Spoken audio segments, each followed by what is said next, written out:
All right. Hey, everybody. I am Jason Hobbs of Hobbs and Friends, and this is Mr. Hobbs's Gamerhood. We're here for another International Kalmatta live game, and so we got guys from all over the place. We usually start by people introducing themselves and saying who they're playing. So we'll go from left to right on my screen. I guess actually I'm looking at Carl's screen. Thank you, Carl, for doing this, by the way, and letting your screen be up so people can see what's going on. No problem. Awesome. So go ahead, Aron. Hi, Aron Clark. I'm playing Kay the Warrior.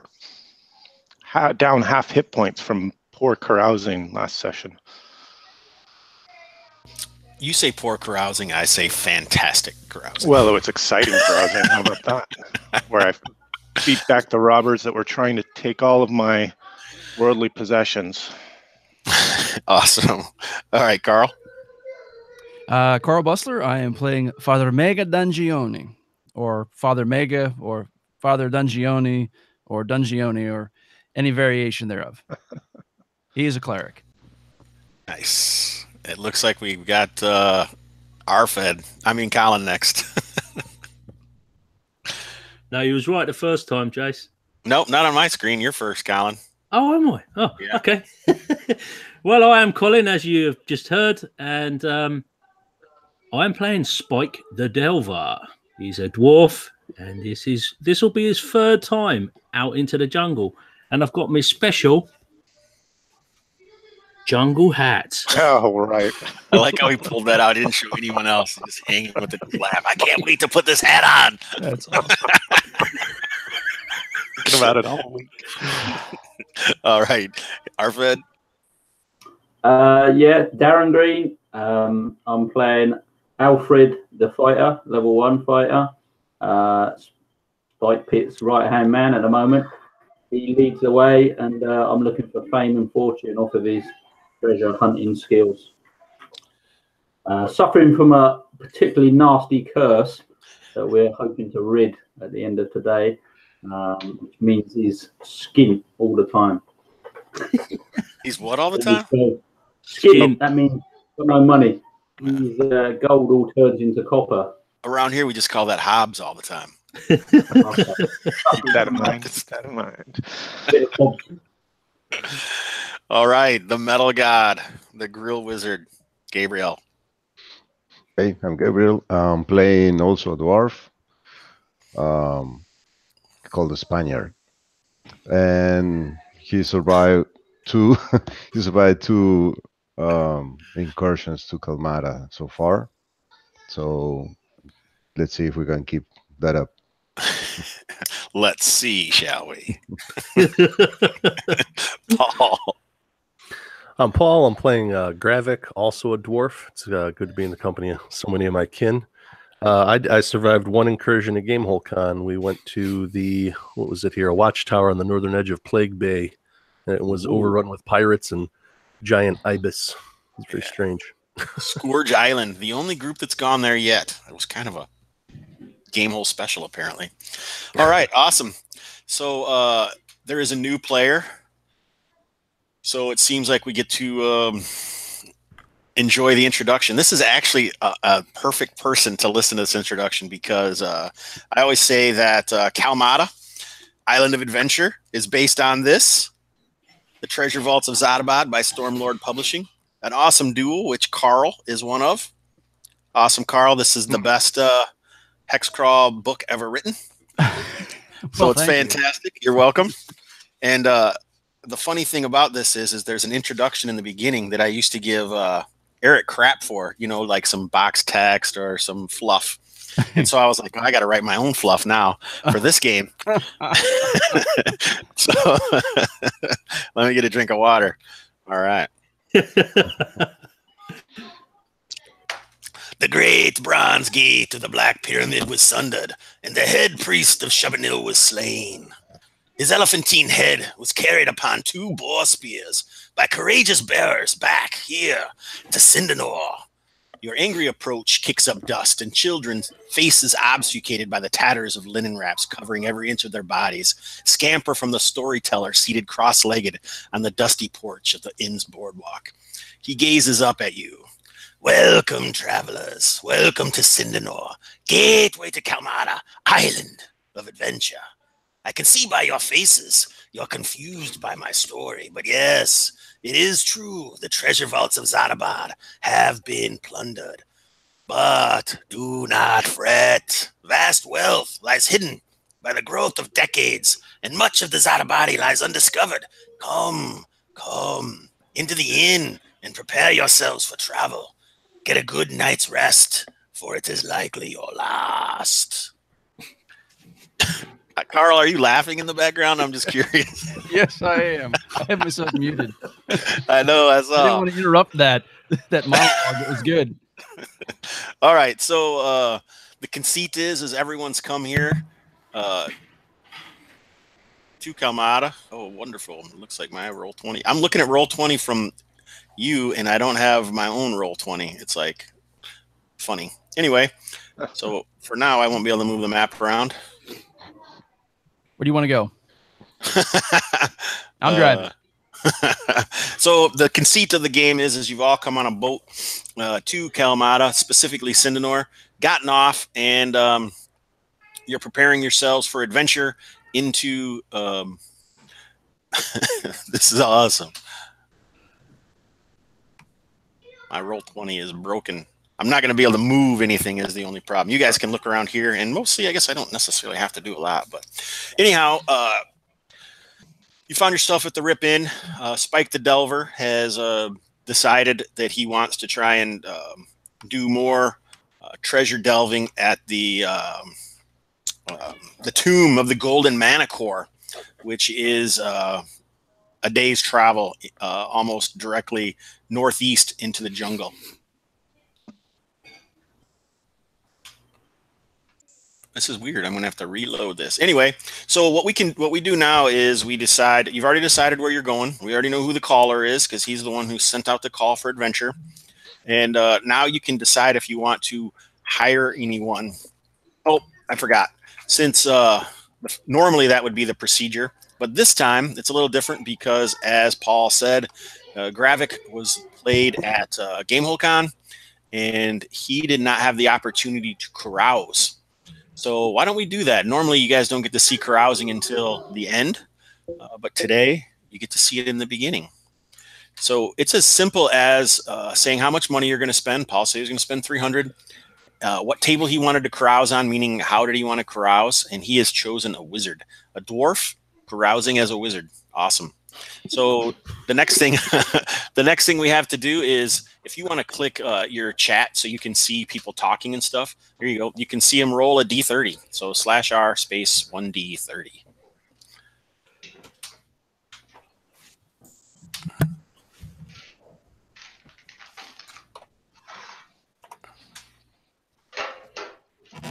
Ooh, a 17. That sounds fantastic, doesn't it? Mm-hmm. We'll see. All right, so you have, by selling your labor and through no small amount of coin, purchased a short apprenticeship with one of Cauldron's dark sorcerers. Determine the wizard's identity by rolling a D4. D4, okay.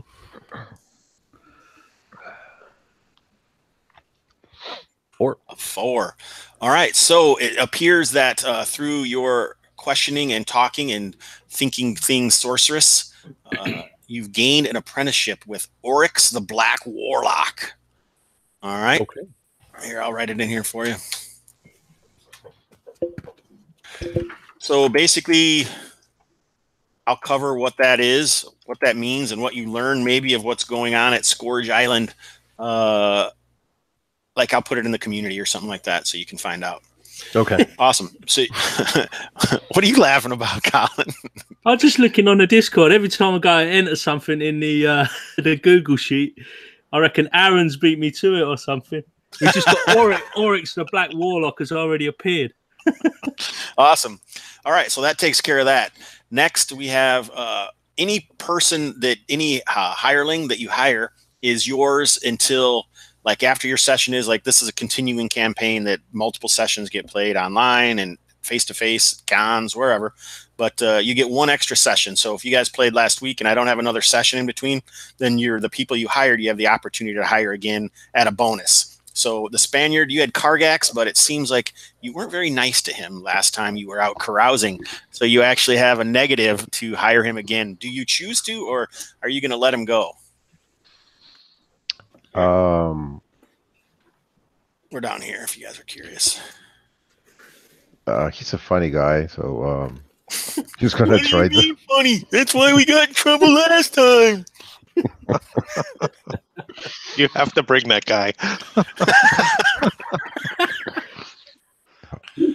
See, Aron knows him. He weren't even there. All right, you did well out there. So yeah. All right, what are you offering him? Normally, the going rate for a porter or torchbearer is 5 silver pieces. Okay. A day.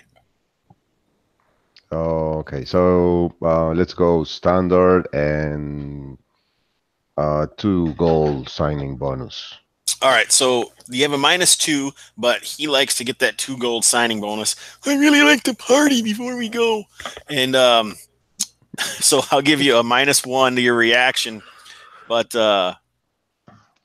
if you have a whatever your charisma modifier is. So it's 2d6 modified by your charisma -1. Okay, minus... my charisma modifier is -1. So. All right, so you get a -2. So the chances of hiring this guy are pretty slim, but you never know. Ooh, that's close. Yeah, it sounds all right, but not good enough. You were too mean last time. I was joking, man. It was... You say joke, I say abuse.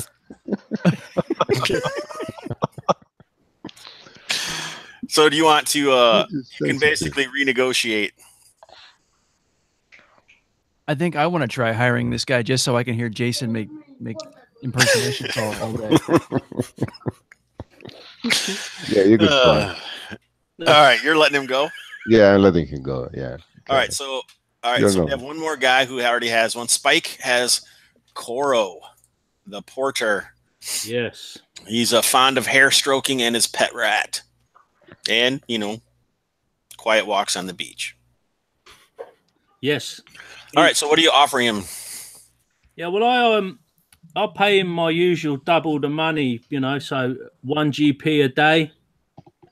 And I think that's a pretty good deal. All right, so you've already hired him before, so you get a +1 to your reaction roll. So charisma +1 modified. Got it. 2d6 modified by charisma +1. Sorry. Ooh, you didn't put the +1 in there, so that's a 9. So I'm pretty sure that does it. Lost my book.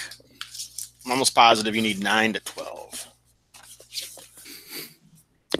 Yeah, so he strokes his rat, and he says, "Of course, I'd love to go with you, big dog."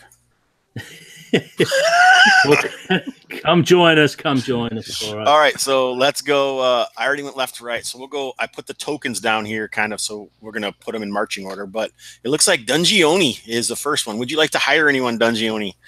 Are you interested in Kargak? So if you would look up, straight up is the pool of men-at-arms, women-at-arms. So all of these characters kind of in this central area here, these are all men-at-arms, women-at-arms. This is a 0-level halfling. Here's a 0-level dwarf. These over here are all characters, player characters that are in the campaign. It's well done. And over to the left over here is the Porters Guild. This is where the torchbearers... Oh, wrong button. This is where the torchbearers and porters hang out. So if you'd like to... It may be a euphemism. It may not be. I always like to leave these things up in the air. Everything has multiple meanings with me, as you guys will find out, and probably have found out. But so, would you like to hire anyone? Yeah, I would like. Father Dungioni would like to hire someone to carry all of his stuff because he needs to be a lean, mean fighting machine. Nice. Is it Kargax that you're interested in, or would you like to hire one of the other fine men from the Porters Guild or women? Who's got your best voice, Jason? They're all good. That's not true. They're all bad. They're all bad. Don't take the Irish one. Don't take the Irish one. What the fuck? It is bad. Say what I meant. So Kargax has been hired before by individuals here? He has. He's actually had one session into the jungle. So after a porter or torchbearer goes on 3 successful sessions, he turns into a man-at-arms. Oh. Yeah, I'll give him a shot. Why not? All right. So what are you going to pay him? Like I say, the going rate is 5 silver pieces a day. I'll give him a gold. A gold a day? Yeah.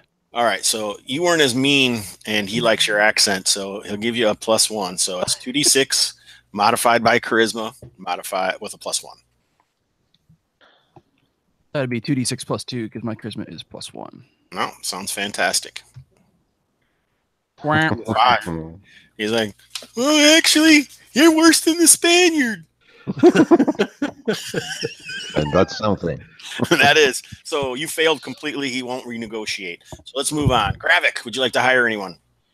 Yeah, I think I had Gar last time when we looted that tower, so I'll see if he wants to come along. I'll offer him a gold a day as well. All right, Gar the Torchbearer. Yep, he had 1 session with you, and but you don't get a bonus because there's obviously been multiple sessions that have gone on. He may have been hired by someone else or what have you. And you said a gold a day? Yeah. All right, so it's just a straight up 2d6 modified by your charisma. So I'll give you a +1 for the extra money. Oh, 11. He's down. All right. All right. Gravik. All right.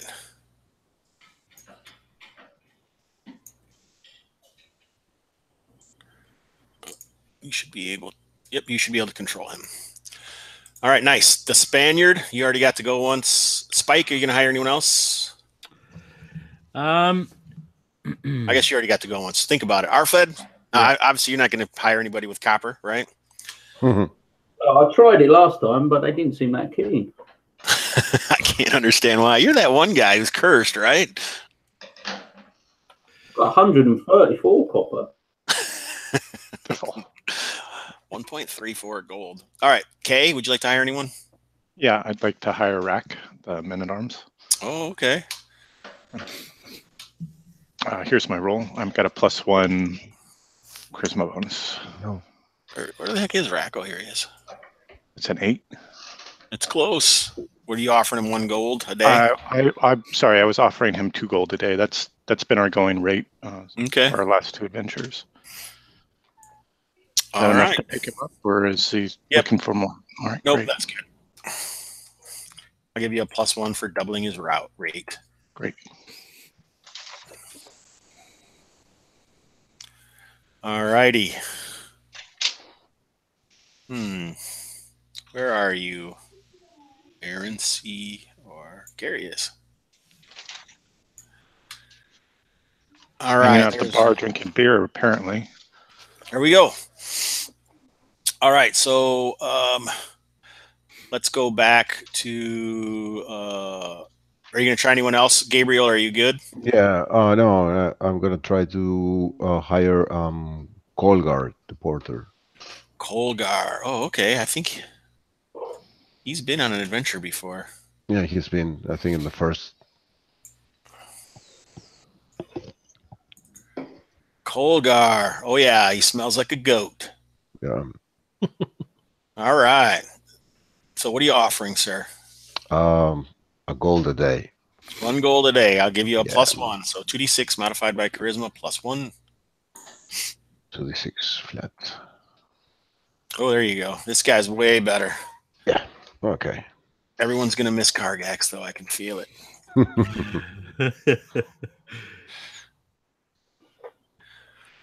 All right. Is anyone else wanting to try to hire someone else that I haven't asked? I'm looking to hire a few more, Jason. A few more? Jeez, what are you trying to do? What about you, Carl? Did you want to try anyone else? I guess I should ask you. Yeah, why not? Okay, what do you hire? What are you trying to do? You want a man-at-arms, a dog? Get a puppy? There's a war dog right there. This is these guys are leveled characters that are hanging out. if you try to hire a level character, then they get a share. Oh, you guys aren't on the right one. You're like, what is he looking at over here? There was a war dog, I guess. Defo? I gotta get Defo. All right, so I don't even know why.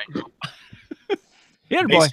Basically, you can buy a war dog for 25 gold pieces. Oh yeah, I don't even have that. Well, I just got to the island. You ain't got no money. I got this plate armor. Yeah, I got this. All right, and these are the characters that I was talking about that are leveled NPCs that like get a share. If they're higher level than you, they won't go with you. Now, you know what? Ramek the Torchbearer is fine. We'll try and see if he can come along and hold my lantern. Oh, hold my lantern. Not a euphemism. Okay.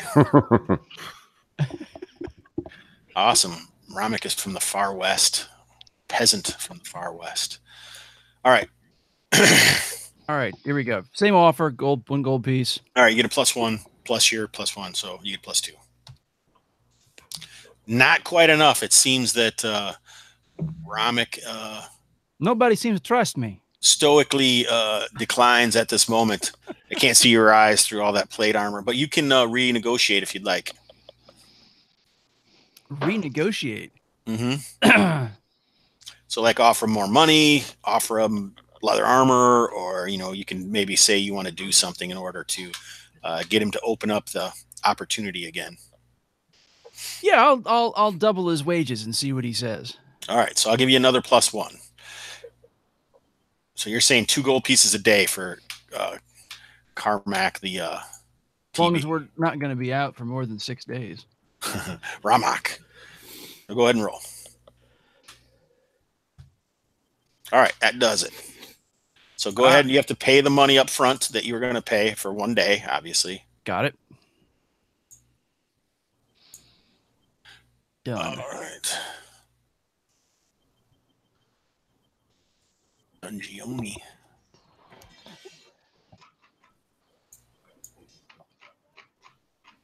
All right, now you should be able to control him. Oh, I had him in the wrong spot. Awesome. All right, so Gravik, do you want to hire anyone else? Let's see. What kind of strapping man-at-arms do we have here? Oh, my goodness. You guys are going crazy. Well, it seemed like you guys had some trouble last time. At least that's what Spike the Delver said when he came running into the inn screaming. So we could do with an archer if there's any proficient archers hanging about. There we go. Yeah, we got anything like that?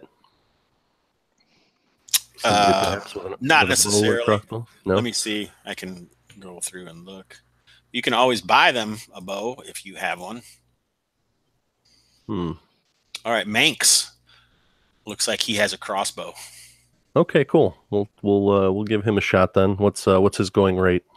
It's 1 gold piece a day for men-at-arms, 3 gold pieces for demi-human men-at-arms. Okay. So Manx, let's give him.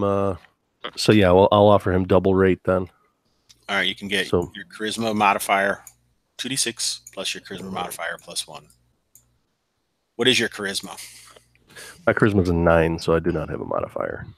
A 9. So there's only so many people that you can have as hirelings go, and what their morale is decided by what your charisma is. We are playing BX, Moldvay basic.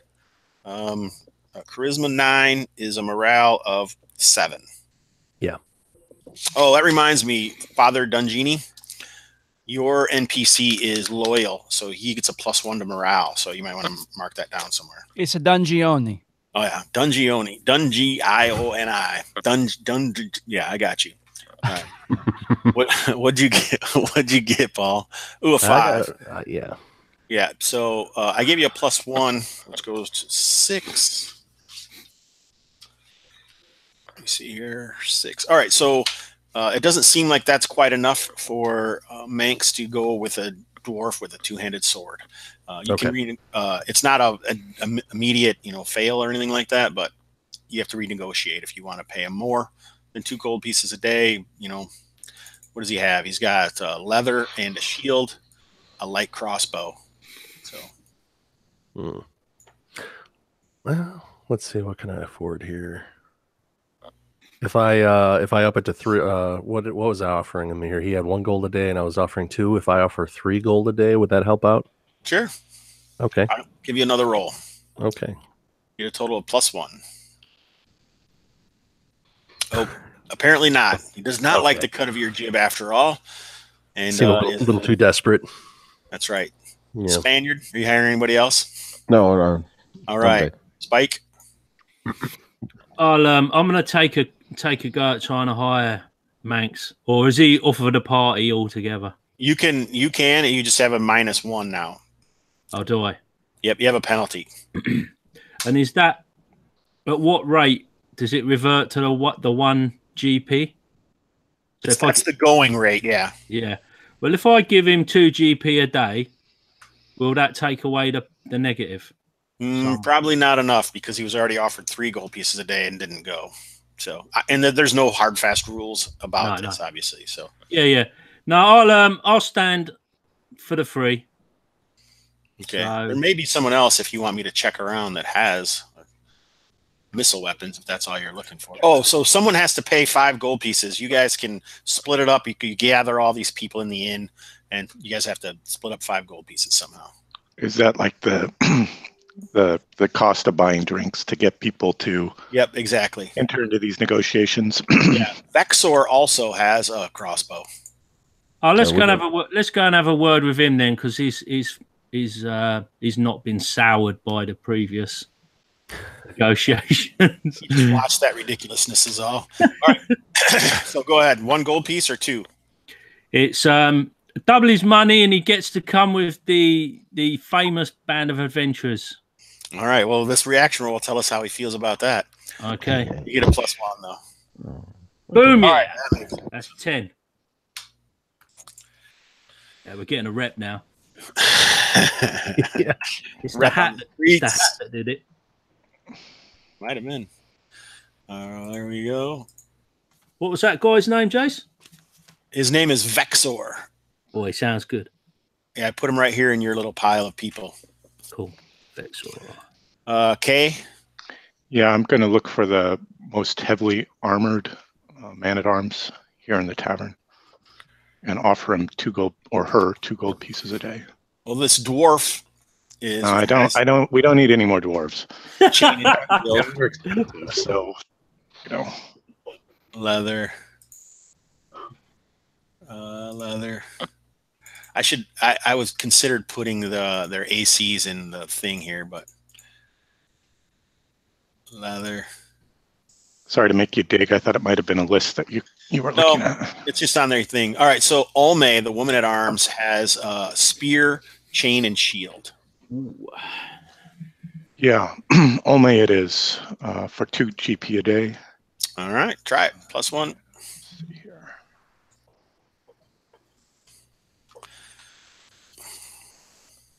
$9. That's just enough.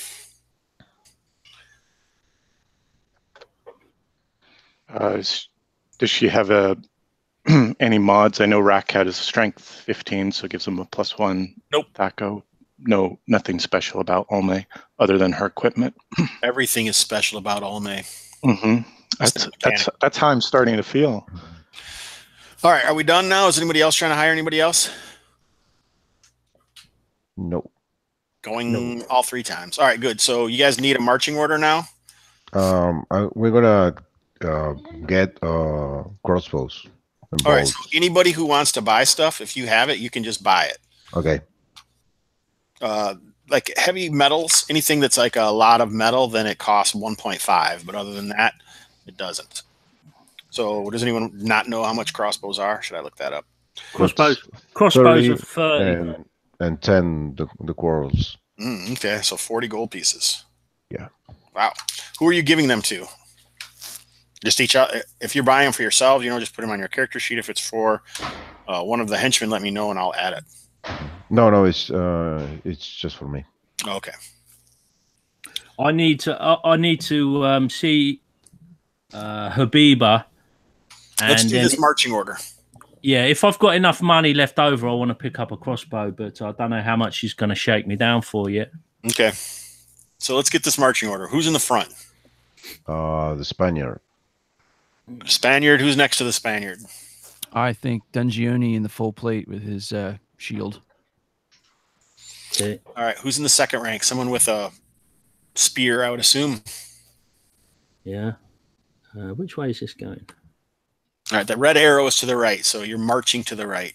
Now you're not gonna be able to control. Everyone's gonna have to control it. Usually we'll go 2 by 2 in this situation, and you can spread out if we're in the wilderness.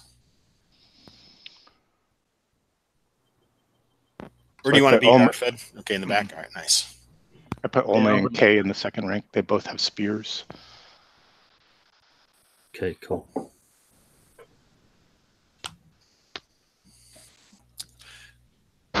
We got some more people down here that need a location.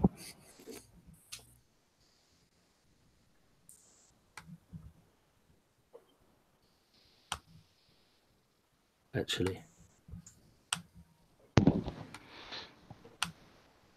I figured since Ramak had the lantern, I'd stick him in the middle. Mm-hmm. Sounds good. Where do you want Colgard to be, Spaniard? Yeah, somewhere in the middle, in case he needs to handle Right there. the extra shield. Yeah. 13 there. are preparing to head into Kalmatta, it seems. So if there's anything you're giving your porters or torchbearers, let me know what it is, and I'll mark it on their sheet. You said you're giving Ramak your lantern? That is correct. All right. Anybody else giving anything to their porters? Or Yeah, Colgar is carrying my backpack and an extra shield. and that's what he has on his sheet still. Nothing like smelling like a goat. All right. Anybody else? yeah, the same for Coro. He's carrying my day-to-day adventuring stuff and spare shield, and I'm just carrying my weapons. Ow, goddamn cat. Yeah, I'll do the same thing for Ramak. He can carry my backpack and the. Awesome. I can't wait for all these guys to run away. And Rack has my bow. Backpack. And my axe. Is Coro here? It is Coro. All right. What's Coro have? Coro, he's got my pack and spare shield. All right. Olmaid is not carrying anything special. No, she is not. Gar, is he Gar carrying anything special? Paul? Extra shield, 10-foot pole, 2 small sacks.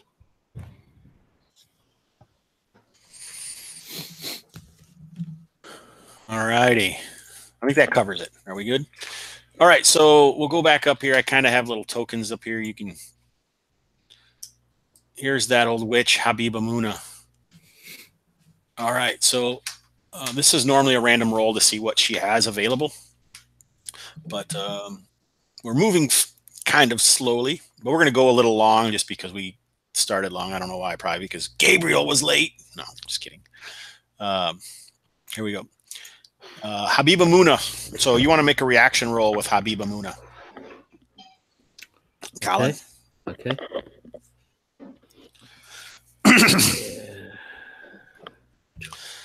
And while you're working on that, most of the huts. A 9. All right. Most of the huts of Sindanor are made of wood that has been taken from the jungle, but there are some things that have been here longer. It's definitely obvious that the wealth of Sindanor has followed the influx or decrease in adventurers. So you might see, people that are complete natives. They're totally wrapped in linens. Some people may just have a token linen. Maybe they're children of people, like maybe an adventurer and a mother or whatever. And maybe they just have like a linen wrap on their head or something like that. And then you have complete adventurers wandering around. The Zaharan Lord Lado has arrived, and you can see heavily armed Zaharans as the guard, which there is some undercurrent amongst the old Sindanoran guard, the locals who still have tried to keep track of the place. When no adventurers are around and the Zaharans give up on the small island, then it's up to them to fend for themselves. So there's just this particular hut looks, You don't see any permanent stone about it, but it definitely has multiple fetishes, like gourds hanging down, small skulls, lots of different like plants look like they're drying, hanging upside down. And with the 9, you see a woman heavily cloaked in her. She doesn't look like, you don't see any of the linens wraps that you would associate with native Sindanorans, but she does have kind of a stint to her. Her back is crooked. She walks with a one slight limp with a gnarled cane in one hand. Yes, what is it? Madam Muna, your reputation has led me to your door. I am in need of some healing ointments. I've been set upon by thugs, and I need to go adventuring. I find myself wanting of some healing. Can you assist me in this? When you mention reputation preceding, that earthy smell kind of seems to intensify. Earthy, moldy loam kind of, wafts about the hut. There's always adventurers coming to get something or another. It seems I have a single dose of Samaya root, if you'd like to purchase it for 10 gold. May I inquire, what does it do? Is this a local healing ointment, or? It is not. It can aid you. It can give you the gills of the fish. Oh, I see. Well, yes, I'll make that purchase off you. Very well. All right, so Samaya root. All righty. Whilst I'm here, madam, we're going off into the jungle. Is there anything you might be interested in me bringing back for you? Being as I'm going that way. Perhaps, but not this time. Stop in again sometime. Big Big boy. I like your girth. Yes, well, you wouldn't be the first. No, the last, I'm sure. Hopefully not. Anyway, I'll push on.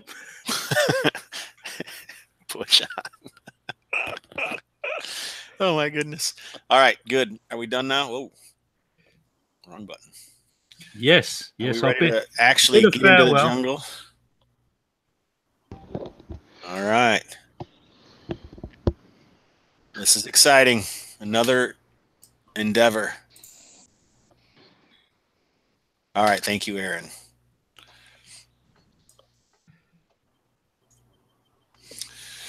Okay, so this is Sindanor. It's on an isthmus from the rest of the island. The backpack is your party.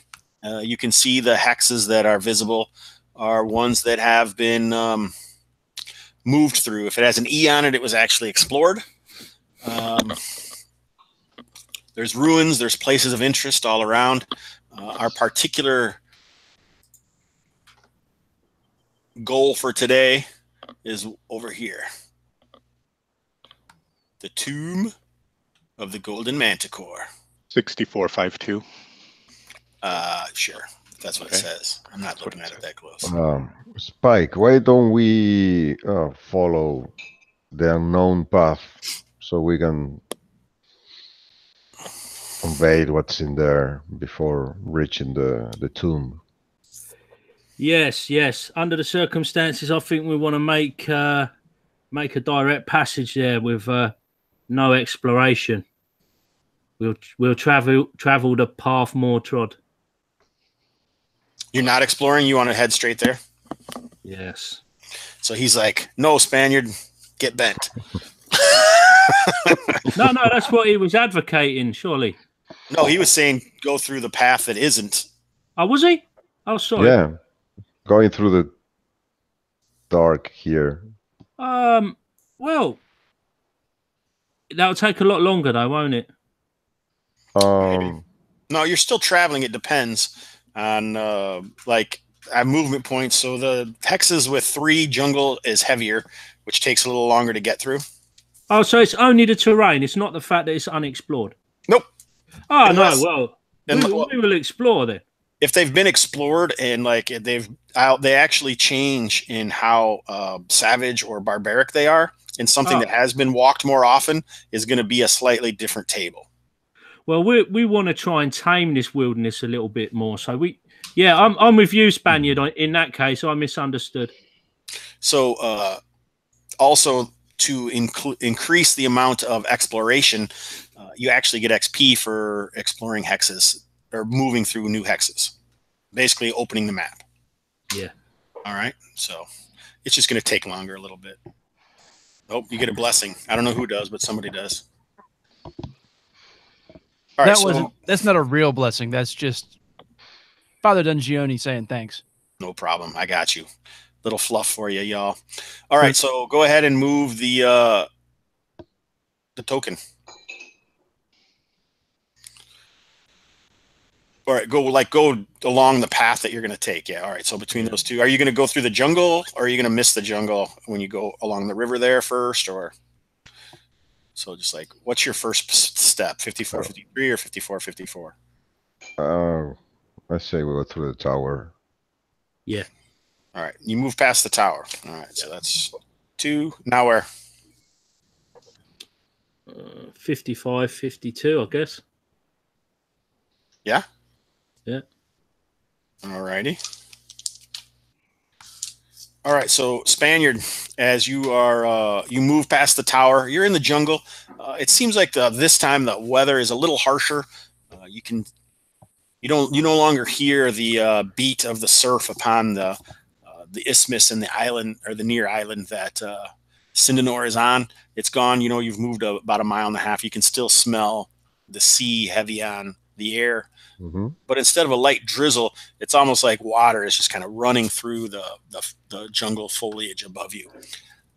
As you move up, the Spaniard actually sees some thick, heavy furrows in the ground where the vegetation has been upturned in the ground, like a row almost.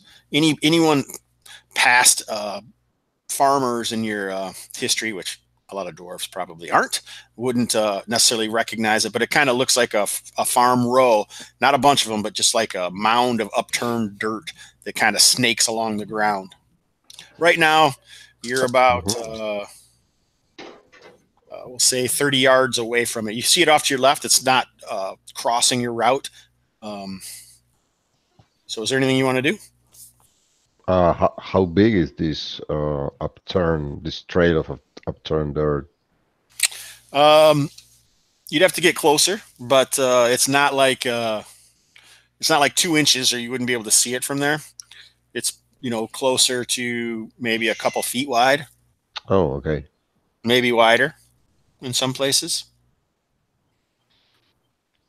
Something significant has caused that.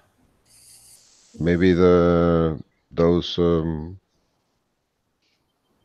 creatures that are, but they are on the much deep into the island, right? Well, that's what we thought. That's what we thought for sure. Are there any tracks in addition to this furrow? Are you guys going to go over there? Yeah, we'll have get closer, because, like I say, you're 30 yards away right now. Does it look like a burrowing or more like a tilling of the earth? Or can we tell it 30 yards away? Make an intelligence or wisdom check. So roll a d20, and you want it to be whichever one you choose under that. Okay. I'll go for intelligence of 11. Okay. I failed. You're not sure. Mm-hmm. Apparently, Kay was messing with sheathing and unsheathing swords as opposed to checking out tilled or burrowed or earth. Mm-hmm. I say we take a detour and scare that. Yeah, When he agrees with the Spaniard. Yep. We'll give it a pass. We can always check it out on the way back if we feel there's time. All right. We've got a score to settle with Longstone. Wide berth. Wide berth. Excellent. Now where? 56, 53.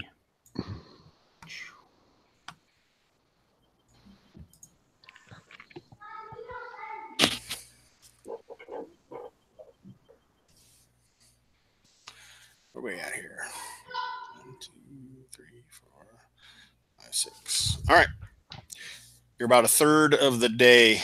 6 times 3. Yeah. A third of the day is used. Keep going.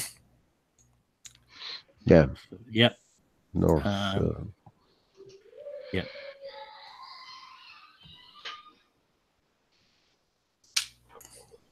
All right. So far, nothing else since those furrows that you'd seen an hour or so ago. Okay. And we'll carry on then. Pushing. Yes. Keep pushing. Keep pushing.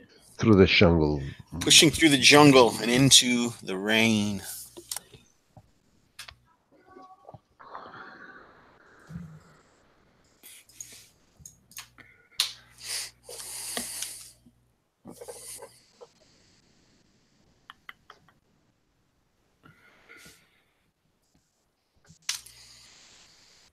All right.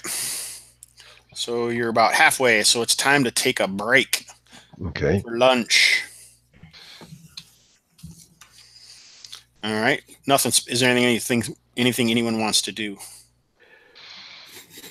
We'll just I'll put my I'll put Vexor on sentry duty, and I'll split the rest time around a few people, so we all get a bit of a rest, but we keep a sentry with Vexor starting. All right. Nothing happens during this rest time. You buckle your straps, strap your buckles. Yep, and we're forge on into the jungle, into the unknown blackness there. Sounds kind of funny when you say it that way. All righty. So still relatively light jungle. It's about to get heavier, I guess. Yes, at 60, 52, or definitely at 60, 51 there. 61, Yeah, it looks 52. like the jungle is fairly thicker to the north and northeast of you. Yeah. The rains continue.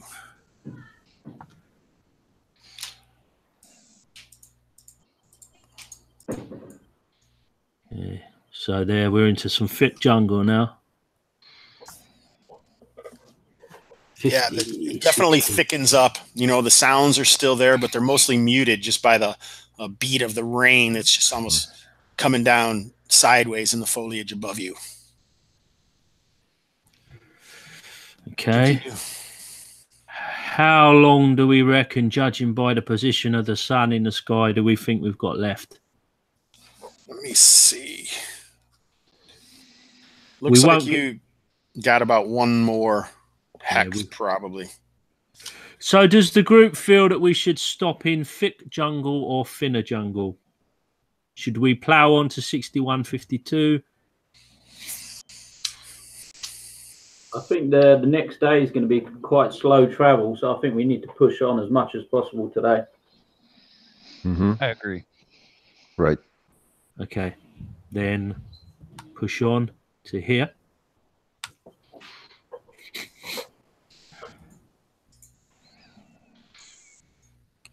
All right, you find a suitable place to camp. I usually just use the first two guys and right off the marching order for camp. Yep. Are any special? You guys are kind of digging in. You're dwarves and warriors, so even the cleric, is really a holy warrior. So, yeah, we not just just all sleeping at once or anything like that. We just surround the camp with ropes and tie the pots and pans. Pots and pans, yeah, just like we did before. Fantastic.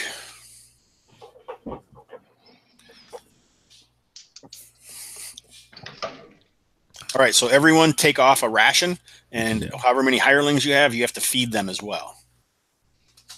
So if you have standard rations, they will last through this session, and then they'll be gone after that. If you have iron rations, they last from session to session. Okay. Any questions about that? The day goes uneventful. Okay. We'll be up at first light. All right. It's still raining. Form up, move out. Where are you going? We are going to 6252. All right. We're getting some exploration done. This is exciting, isn't it? It is. All right. Obviously, the travel is a little slower in this heavy jungle. Yeah. All right. Nothing happens next.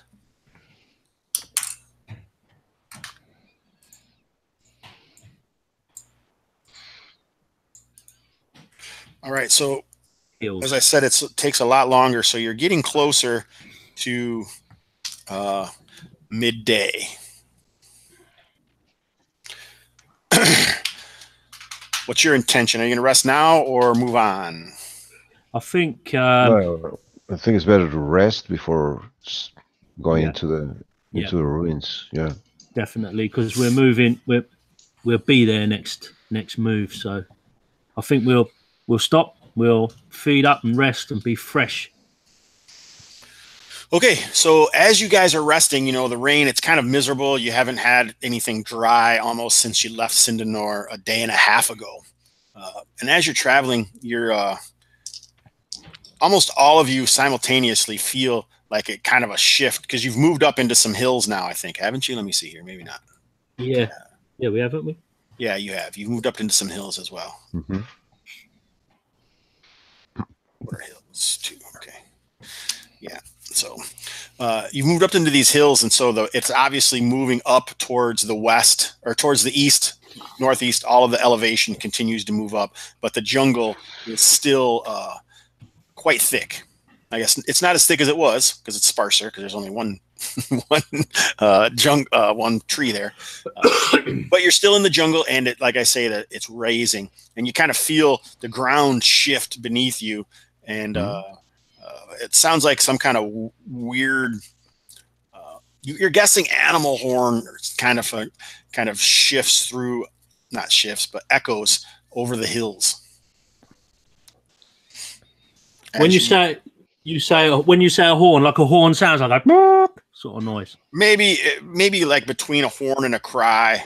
So Okay. Like a bleeding. maybe sure. It Like just a big kind of horned sheep reverberates and bleeding. shifts around, and you can kind of see as the earth shifts, you know, you can see a couple rocks tumble along the location that you're on. Okay, should we can we determine the rough direction that we think this sound's coming from? You're not sure. You think higher up the hills.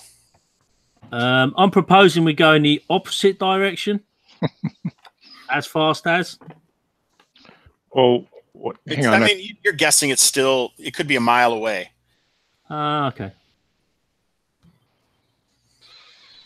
But is it getting closer? And just that one echoing cry when True. Yeah. Okay. So, folks, what do you want to do? Let's push towards our destination as fast as we can. Okay, on the double then. We're going to go on the double. We're going to pack up and move out, head for 6452, and keep our ear out and our eyes open for some large creature emerging from the undergrowth. All right, so you guys take off and you're heading uphill, and you can see once again you kind of feel as you know you're in your order and you're marching up, prepared for anything. As there's obviously something to fear here. Let's do this. I do not like the sound of that. Get rid of Dungeon here.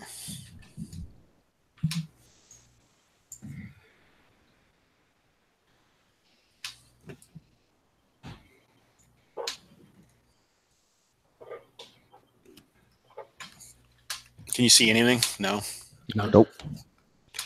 All right. I don't know why it's doing that, but we'll do this.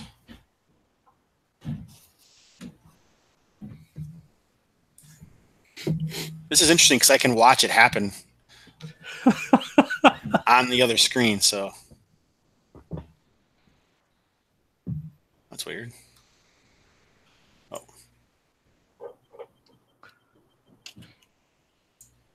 This is Jason's technique for just building suspense. Does it work? Yeah.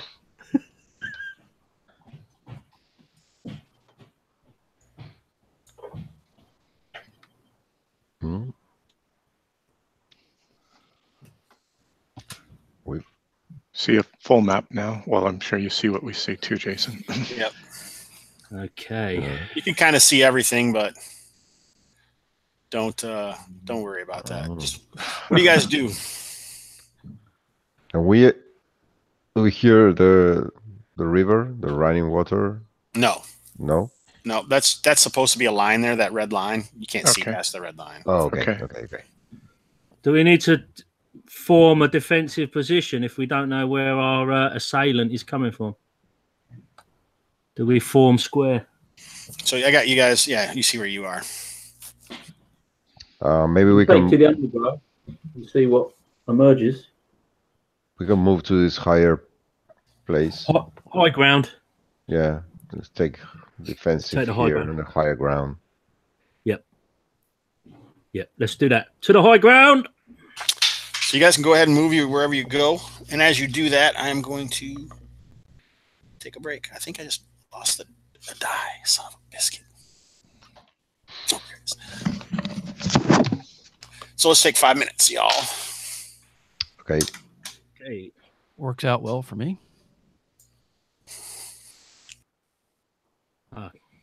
Mum's here.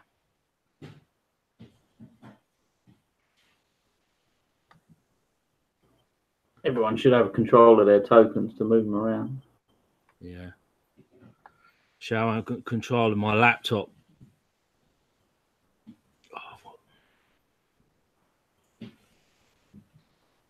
Shut down my character sheet. Takes up. You need 2 screens for this, really, don't you? It's really useful to have Yeah. 2 screens. How they hang out on one and roll 20 on the rest on the other. Yeah. I can't decide. Do you think we're on the high ground here, or are we in the low ground? I say, my guess is here is higher ground. Yeah. It looks like it. The If thing the that next this time is a comes- slope upwards. Like if you come through here, Yeah, you look you at have the to climb. shadow. Yeah. or here you have. If you come through this way, you have to climb. This is higher ground. So we've got some high ground behind us. Yeah. Okay. I still think you could hide in the foliage on the high ground there. Yeah, Back- probably Back here. this undergrowth. We could. Yeah, I'll guard the entrance bit to this sort of high ground. Yeah. Let's bring the backpack man back in here. Maybe you should get the porters Porters. back here. Yeah. Yeah. Probably pop up behind us and devour them all before we can do anything. Anyone with missiles like around here, and we can make a kind of shield wall here. This This gap. guy. This guy's got a crossbow, so he could.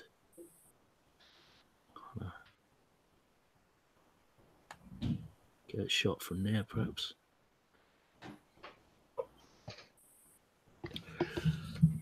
Just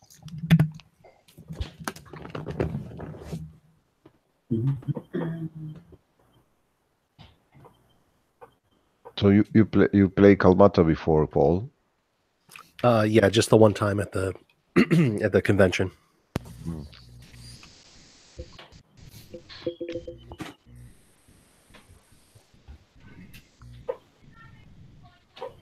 Was there any casualties in that game? Surprisingly not. Yeah, it turned out okay. We fought a pair of giant ibises that were guarding some artifacts that had been stashed. And then when we went back to check out this watchtower that one of us had a rumor about, it was loaded with pirates and they had some treasure in there. That was a little bit more dangerous. But yeah, surprisingly nobody got killed. Nobody dies in this game anymore. You're getting soft, Holmes. I must be getting soft. So much of it is determined, by what the players do for sure, and then random rolls. So you never know what's going to happen.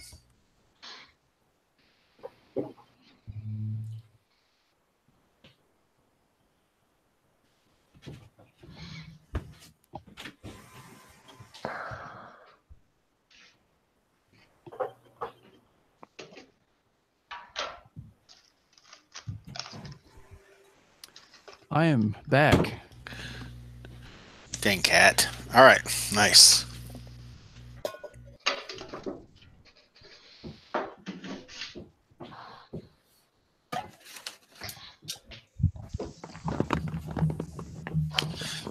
All right, looks like everybody's. Oh, everyone! What the heck? Gabriel decides to leave when everyone's back. I'm here, just here. Christ. Metal gods think they can do whatever they want.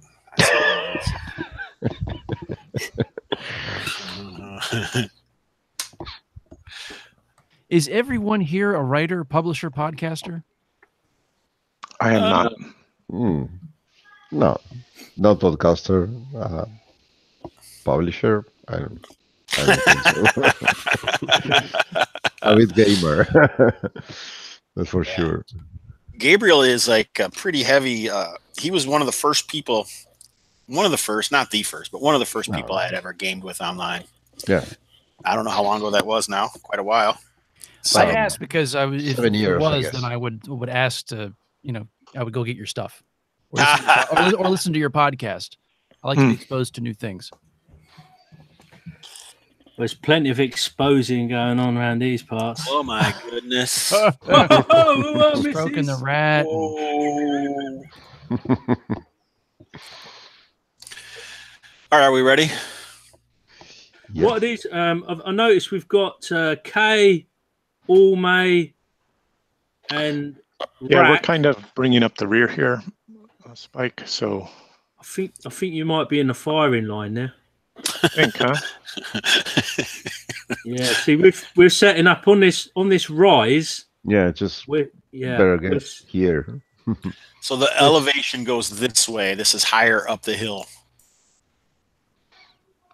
We're closer to running away. I mean, that's where we are. Yeah. I wouldn't. It's just that you're the wrong side of the shield wall currently. All right. So as you guys start shifting around, moving, it's getting close. Looks like. So you're 2/3 of the day is gone. It's in the afternoon. We'll just guess about 2 o'clock. All right. Rain has been heavy. And if rumbling you've been feeling, you're obviously feeling nervous because we changed to a map, and so you have to actually do something. So who knows what's going to happen next? The tension and the water and the fear is almost palpable. And up the hill, kind of edgewise, it's actually farther up the hill. I just did kind of a crappy job of this map. In fact, let's make this will make more sense. We'll say this is. Oh, that's not the right button. This is north, and this is uphill, okay? This will make more sense if this is uphill. All right, so this is uphill, and once in a while, as you guys are even moving, you could feel the earth kind of rumble, and then a massive, loud cacophony happens, and it almost looks like something is erupting out of the hill itself, farther uphill from you guys. And it's large enough that it actually changes the flow of water coming down the hill. What? And so it creates this massive flash flood as it bursts out, and all the water just seems to pile down in like a rushing river.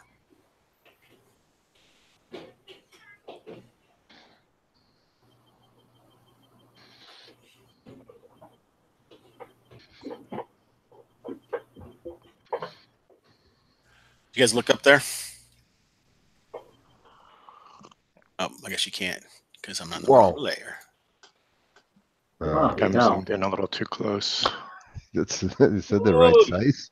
Yes. Christ. That is the right size. So it's just funny that Colin was asking about some of the megafauna of the island. I was. Wow. So from where you guys are, you can just You can see that it's obviously massive. Oh, we want to hide from that, surely. Yeah, Maybe can we can pull up befriend on this it and then rise? ride it across the river. So this whole area gets water, just flies down. So basically what we're going to have to do is make some checks as this flash flood occurs from this massive behemoth of some kind of massive beetle that just bursts out of the earth. Jeez. All right, so Vexor looks like he's going to have the best chance. What I'm going to do is we're just going to use saving throws. It'll be easiest. Which kind of sucks because you don't have any stat bonuses to that, but okay, such is life. All right, here we go. All right, so let's see. Vexor, I think, is going to have a bonus. He's a normal man, and we'll just make it a death save since that's the easiest. Mostly the easiest. So Vexor, this is so you don't get swept downhill by this immediate flash flood. Okay, so I roll for Vexor then, yeah? Yeah, Vexor is going to get a +2. He makes it. Cool. Some of the guys lower are going to have some more issues. All right, so, geez, I don't even know the best way to take care of this. This is a new one on me. This is why GMing this style of game is the best, because you never know what's going to happen. Koro is hanging on to that undergrowth. he's hanging on to that undergrowth.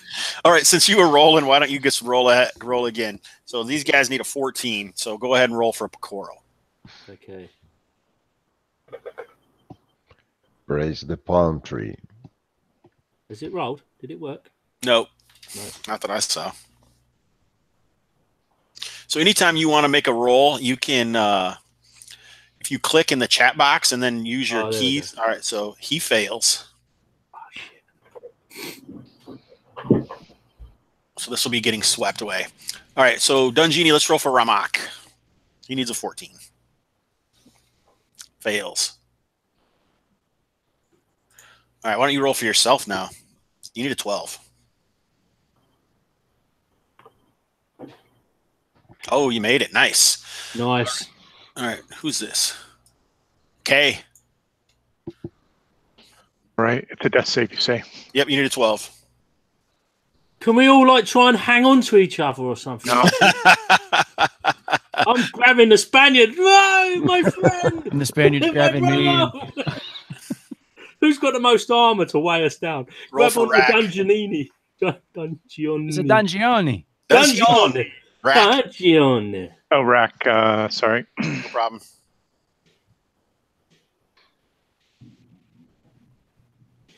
It's not going to be instant. It's not actually instant death or anything. Yeah, it's just a check.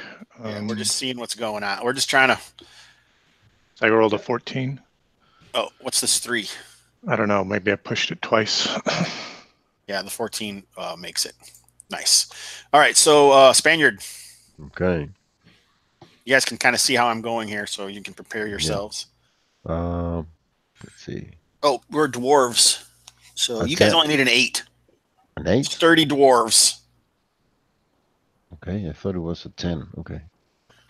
First level dwarf is 8 for versus poison. Jeez. Made it. Spike. Hey, Jason, do I get a bonus for being an anchorite? No. You get minuses for that. You only need an 8. Did you see what I did there? No. Hey!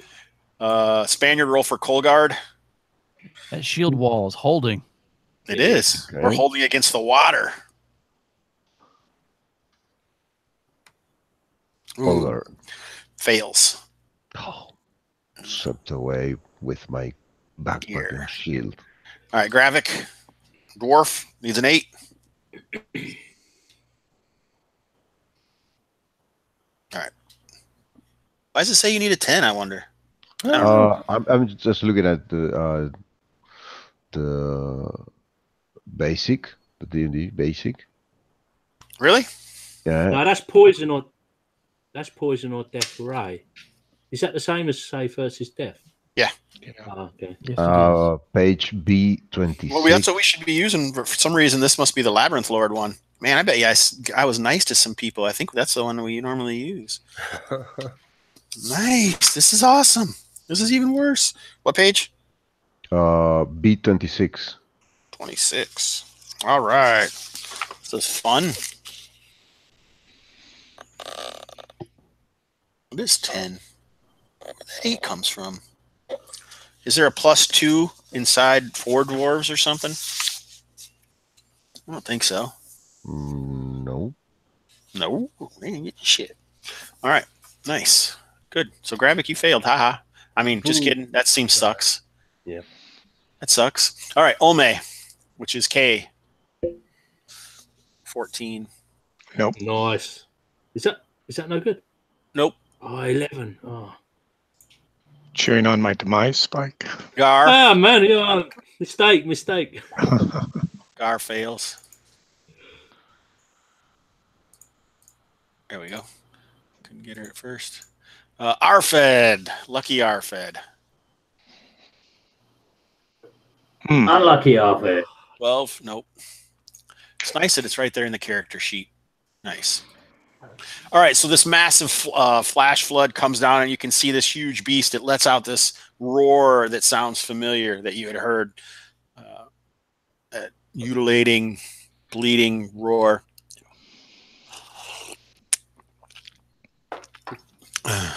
See, we should have ran. I said run. Oh, goodness.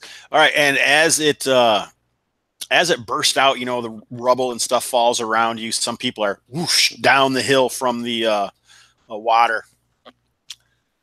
You can see some smaller things that are fly off of it. Fly off of it like it's young or something. Do they look the same but just smaller? Yeah. Mm. And where do they go? They caught up in the water and they're coming down towards you guys. Oh, right. Form the wall! Incoming!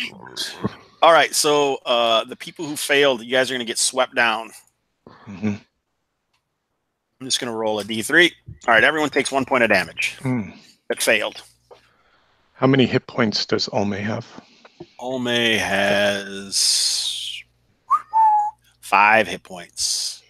And how far they've been swept away downhill? So far, 40 yards. Ramek's hit points? Ramek is this guy. 40 4 hit yards. Points. 40 yards, they fell off the map. Yes, they're off the map. Koro, Jason. Koro's hit points. Koro is 2 hit points. Oh, blimey. Oh, and Colgard? So I'm putting bars above the people. I don't know if you see that. Yep. All right, so Yep. 2 hit points. So he's down to 1.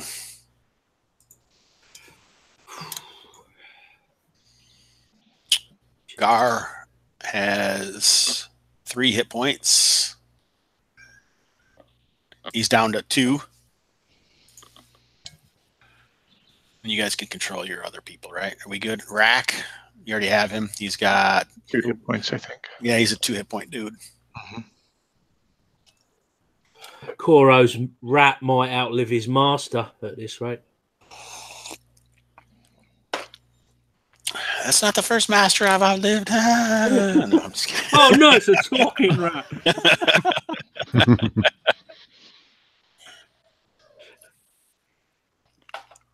All right, so what do you guys do? Let's roll initiative. Even though we aren't necessarily in combat, this is an easy way to figure out what's going on. I got a 5. Colin? I think we should round downhill, grab the swept away guys, and keep going. Okay, fighting withdrawal.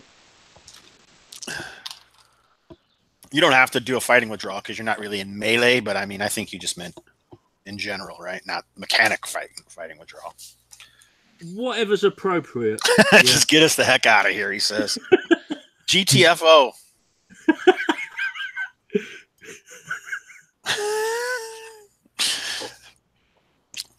All right. So you guys failed. Or I mean you lost. We lost D&D. You guys just lost D&D.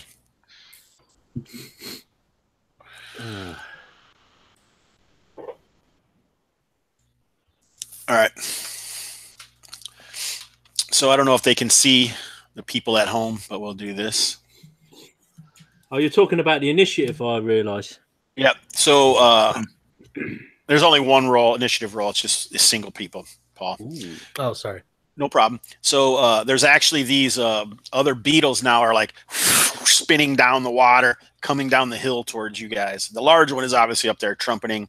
A little beetle, I should say, gigantic beetle legs switching in the air. Normally on a beetle, you know, they would be tiny and spindly, but even this is larger than a man and 4 men put together because this thing is easily 60, 70 feet long. And you may not even be able to see the whole body as it's come out of this hole in the side of the hill. All right, so what do you guys do? Well, we've set up that shield wall, and I guess water is rushing across you over up to your guys' thighs, the dwarves. We're just trying to sort of pull back and keep our foot in, and if any one of these beetles comes near us, we're gonna have to fend it off, I guess. All right, so that's the plan. That's the plan. Does anyone do you have spears? Are you going to try and like set them to charge if any of these dudes come flying up on you, or? Oh yeah, definitely. We're like in a defensive formation with our. I don't suppose we can. I'll call out to the Spaniards. Should we just hold our position and hopefully these things will wash by and then we can retreat? They're gonna, if they wash by us, they're gonna caught up with the guy that got swept away. Yeah, that's true. Oh. I liked Gabriel's idea earlier about sort of falling back to pick up the rest of the group. And then please pick me up, he's saying. Please pick me up, he's saying. Okay, then. Half of us has gone over the edge. Yeah. Right, let's skedaddle then. We'll just skedaddle, pick up the others, and then think about forming up. All right, so I'm not going to move the map. It's obviously you guys are just going to flow down. These guys, I'm going to check what their speed is quick. There we go. All right, so they're quite a bit quicker than you guys in armor. Oh, boy. Okay. All right, so Vexor, why don't you roll a morale roll? Okay, that is 2d6. Yep, and your morale is decided upon by your charisma. A 10. That doesn't sound good. Oh, is it low? Yeah. Yeah. What's your charisma? Is no bonus on it. I think it will be 7 on memory. 7 morale. Yeah, so you had to hit 7 or under in order for him to stick around. So he is fleeing. He's running away along with you. So it's not a controlled. This looks like you're going. Aye, at the wings of Hermes are upon my feet. All right, Rack, you can roll as well. Okay. That's 2d6, correct? Yep. You want a low roll here. Did I pick up a charisma mod? That's less than my morale. My morale's 8. All right. Good. So Rack stands fast with the last 4 out of 13 who were once walking across this hill. All right. So Vexor flees down the mountain at his full speed. I think Vexor is wearing what? Leather. So yeah, he's pretty fast in that situation. But the rest of you guys are all wearing. You guys are going to move at the slowest guy's speed, so that's heavy. So 20. So it would be 20 yards you would move at. these other creatures are a little faster than you, so they're not going to like catch up on you because you're moving away from them. But I'm going to just do them all at once, down closer to you. So it's impossible to tell at this point if they're going to attack you or not attack you or what, because they're still just kind of flowing, sometimes scrabbling on stuff to try and stop, this water from pulling them. Apparently they didn't expect, they're flipping gigantic beetles. So riding another even more gigantic beetle. So it's not like they have a lot of thought process going into what they do. All right. I guess the thing to figure out now is the people who were swept away as they're being smashed upon this rugged ground as they go flying down. What happens to them? So let's see if they can get their bearings, and we'll just go left to right. So you guys already know the drill. I think if you don't make the save, then you take a D3. Oh, so Olme. Let's move these guys up one bit so we can see their names. There we go. Olme failed. All right. Just keep moving on the saves, and then we'll pick up the damage later. Okay. Yep. K. Okay. Oh, finally. Clings to some upturned tree branch. Gathers himself. Ramak.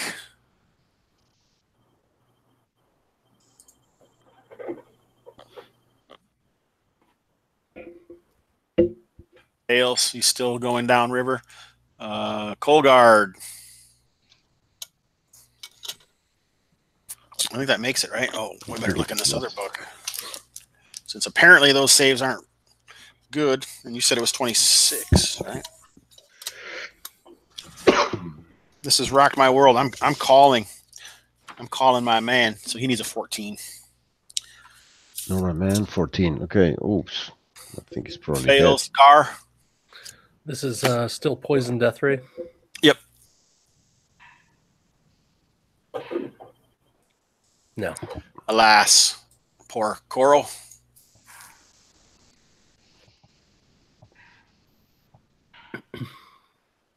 Nope. Fail. Gravik. He's dead.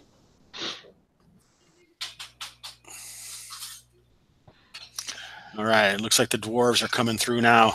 RFED. RFED, what are you doing, man? We covered this. All right. So these dots are the number of times they've kind of went down the hill away from the rest of the people, and because some people aren't going to be as far, obviously. So we'll just try and do it this way so we can keep track.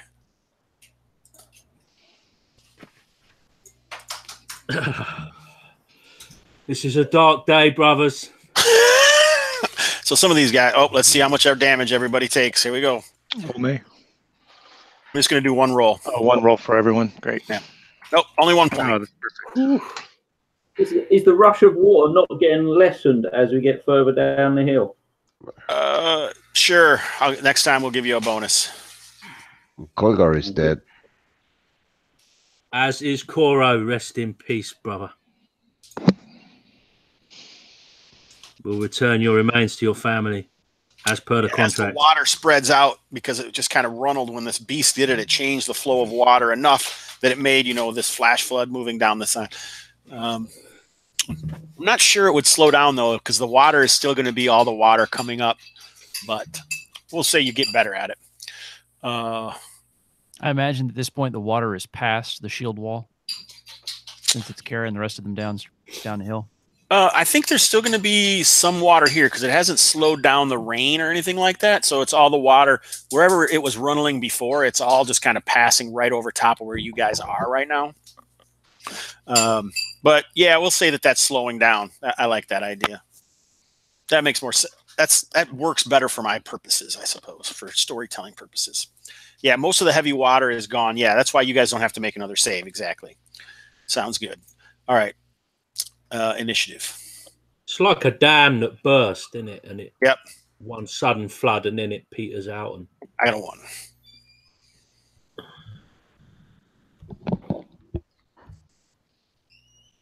Six. All right, so you guys head down. So that means that you would be where we can change all these back to 1 here. So like if because you guys have reached the people who got off the boat train. Did Vexor roll Oh no, he's fleeing. He fled. Yeah. He's fleeing into the jungles.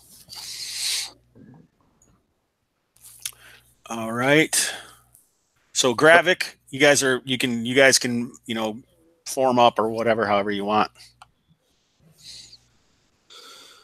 Oh boy.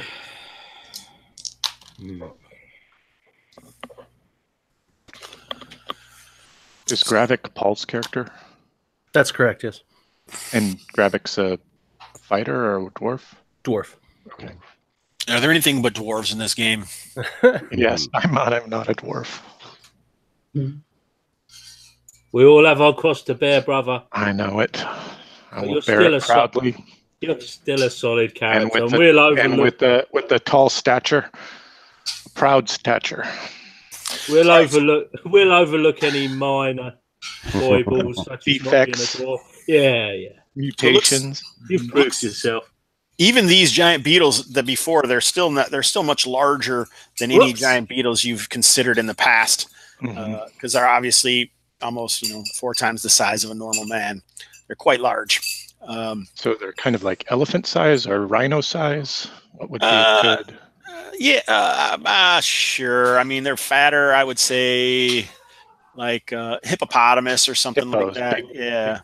Hippo-like beetles. All right. Yeah, they're rhinoceros beetles, so they have massive, these large, sharp-looking horns that come off of the top of their head here. These two seem interested. The other two look like they have just wandered off to whatever direction they're going. But there's 2 of them that do seem interested in what's going on. So, what are you going to do? These 2 that are nearest to us, and they're taking an interest. An interest in the faltering shield wall. Does anyone have any food they can toss out there? Fortunately, all my food went with my henchman. That's ripped down. Yeah, I could throw food. I have quite a bit. How much are you going to throw? Well, both Kay and Rack will throw out 1 ration each, maybe left and right of our current position. Okay, what's anybody else doing? Dungioni. Dungioni's perplexed by the size of the insectos. They are the insectos.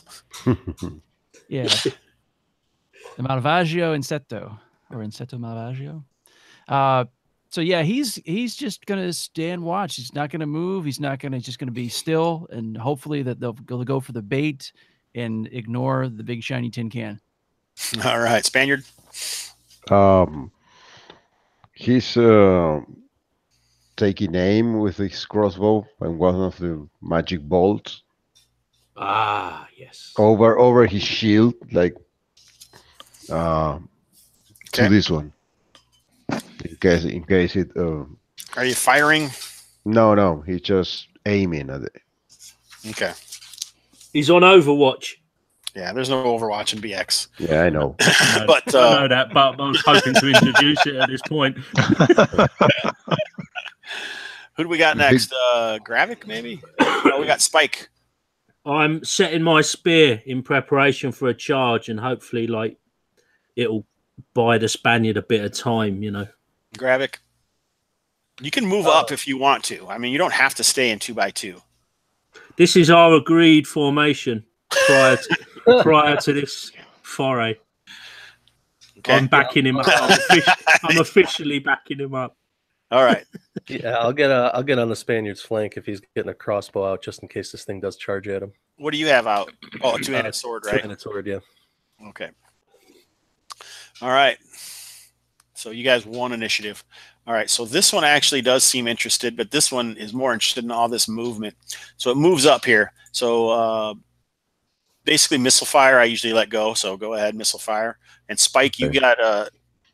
you got your spear ready. So you guys can get first strike there on this thing. Okay. As it moves up. No, Rack threw food. He threw food, so he took an action. Okay. Yep. All right, so Spaniard, AC 1. That is going to hit. Yeah, it's with a +3 bolt. That's right. So roll d6 plus 3. Good shot, It's sir. damage. It's 3 Oh, plus it's on there. 3 3 is plus 6. 3 is 6. Yep. Exactamundo, sir. Why am I not finding what I'm looking for here?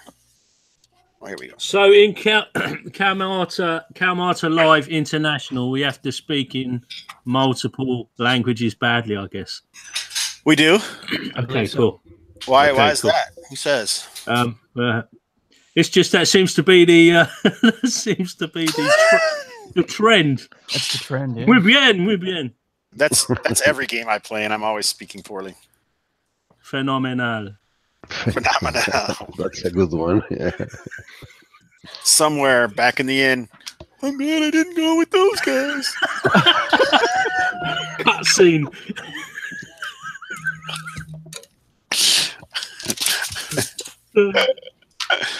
All right.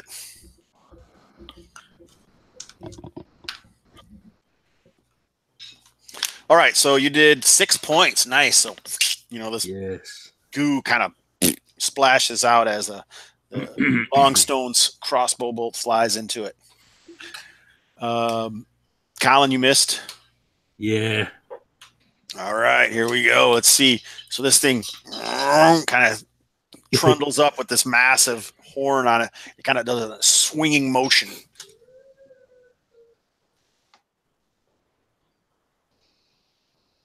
All right, so Whoosh. shifts over here. That was a D3, so it can attack 2 of you guys at once with this massive horn. So here it comes at the Spaniard and Dungini. Dungioni. Dungioni, my bad. It's a Dungioni. I think All right, you so the start first one calling will him be father. Spaniard. Yeah, start calling him the father, yeah. Let me see here. Wrong one. Got AC 3. All right, let's see how close it is with this 25 hit dice creature. The table only goes at 17. All right, it actually was just enough to hit you, sir. Oh, jeez. Perfect. 13, so it's 3 to 4. Okay. Whoa. Only 2 points of damage. Okay. All right, initiative. Is that 2 points of damage to both of us? They hit Nope. AC 3 for both of us? Oh, he missed you. Oh, it's Roll 10. I see the second one there. Yep, the second one's the 10. All right, so we got to figure out if these guys down here have continued. So that your initiative here, I'll roll mine too. All right, 1. So you guys are going to go, but we got to figure out. Let's roll a saving throw for Olme. She gets a +1.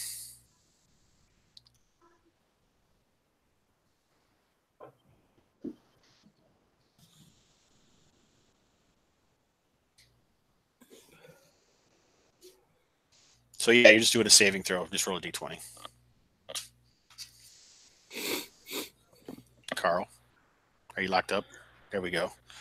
You said 11. Olme. I have hit that Ramak is. Oh, that's not you. It's K. You're right. I'm sorry. I rolled for him anyway. Oh. Did you want to take that, or we'll just do that for Ramak?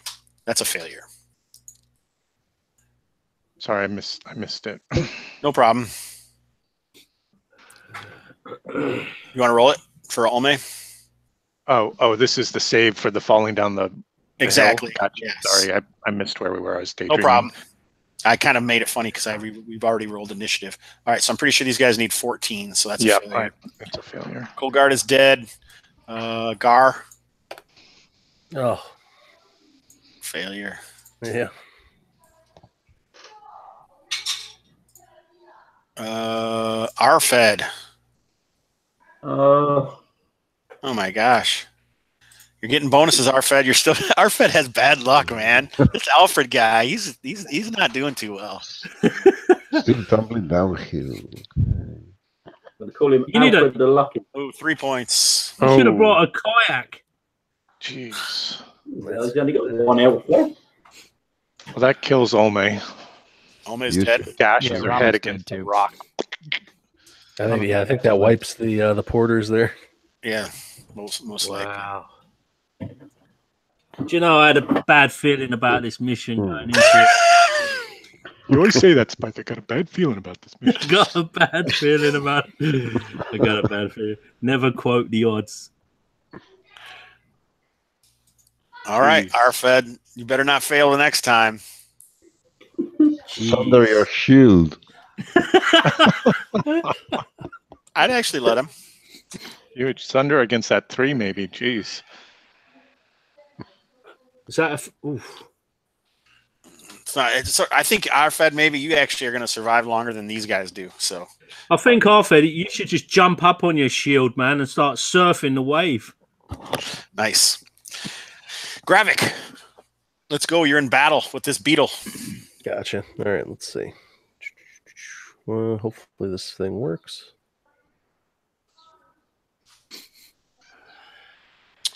AC 5. 9 damage. Damn. Yeah, he's got a massive 2-handed sword, which do some killer damage, but the problem is you cannot sunder a shield. Mm-hmm. One of the things that I have allowed, though, is you can decide, basically, I'll give you advantage on the damage once per session with a 2-handed sword. But it doesn't matter right now. So they've actually have AC 5, so that hits. Nice. Rock on. Yeah. So massive chop into the side of this beetle Gravik does when he goes up there. You guys can all just go ahead and roll.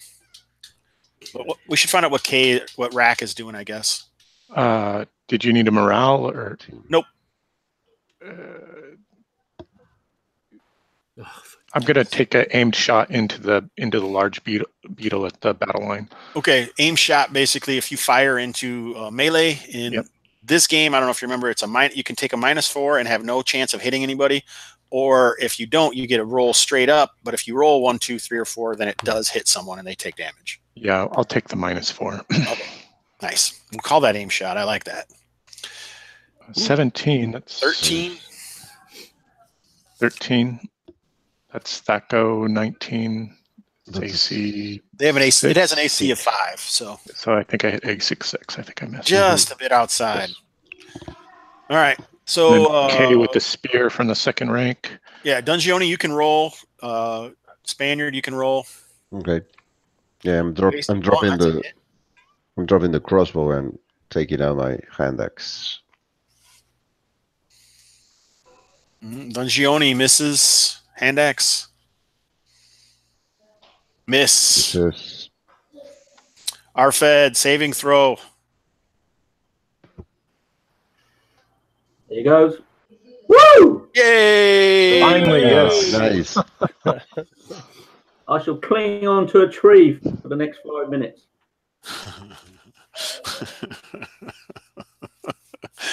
All right, is that everybody has gone now? Is it?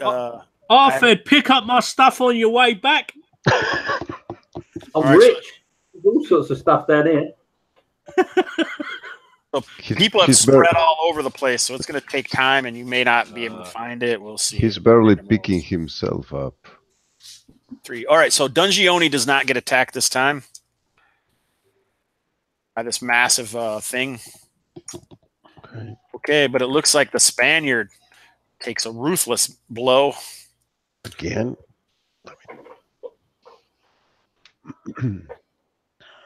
Only 1 point. Wow, you guys are lucky. Take it. Self. Awesome. Here, let's see. Yeah, this thing is mad. It lets out that hornish sound as it smokes you with his rhinoceros-like horn. Lets out that massive mutilating. Obviously, it doesn't shake the hills like the last one did, but it's definitely loud. An answering one comes from uphill. Oh, no. Yeah. That is very loud. Oh, no, mommy's coming. All right. Initiative. Oh, dear. Oh, dear.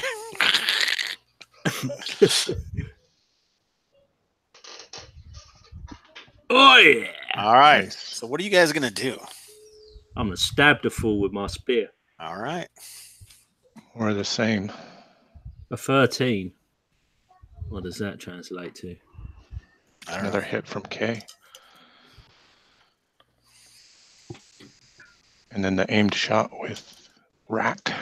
RFED's got my rules. RFED, you got my rules. Oh, I should have done the other thing. Looks like a hit for Rack with his bow for 5 Nice. points. First level dwarf, 13 hits AC 6. Ah, curses! I need a 40. Did you catch that, Jason? It's Yep. a hit from K and a hit from Rack. Thanks. Yep. And Mega. Father Mega with his blessed blow. Yes. Woohoo! All right, so you guys unload on this creature, smash it. But you can feel the earthquake. We need to bug out. Yes. Now. Excellent choice of words. As a massive beast starts coming down the hill, skittering with its legs. Massive horn, easily the size of 10 lances. We skedaddle. It looks like you guys are being it's like a massive heavy cavalry charge coming down the hill at you of 30 horses. Can we ski-daddle past the corpses of our torchbearers? Mm-hmm. If you guys are going to try to grab anything, then you're going to be much. It's obviously already faster than you guys are. No, All right, we we'll have to just circle back. we need to get out of the way, and then once the dust settles, we can try and salvage stuff. I Yeah. think. So you guys are basically fleeing, right? Finding Yeah. a place to hide. So I guess we want to kind of go left or right, don't we? We want to sort of go Probably, yeah, north or south. sidestep. We want to sidestep the thing. Yeah, like To the south. south, maybe. Yeah. The way we came. That's a, Yeah. there's a hill there to the. Yeah, we don't want to get caught with a river. That river's not there. Oh, okay, okay. Ignore anything past the red line. All right. So how many people are left in this group? 1, 2, 3, 4, 5, 6? 6. 6 people. And RFED's bringing up the rear. I'm, Yeah, I'm leading the charge now. So 7 people.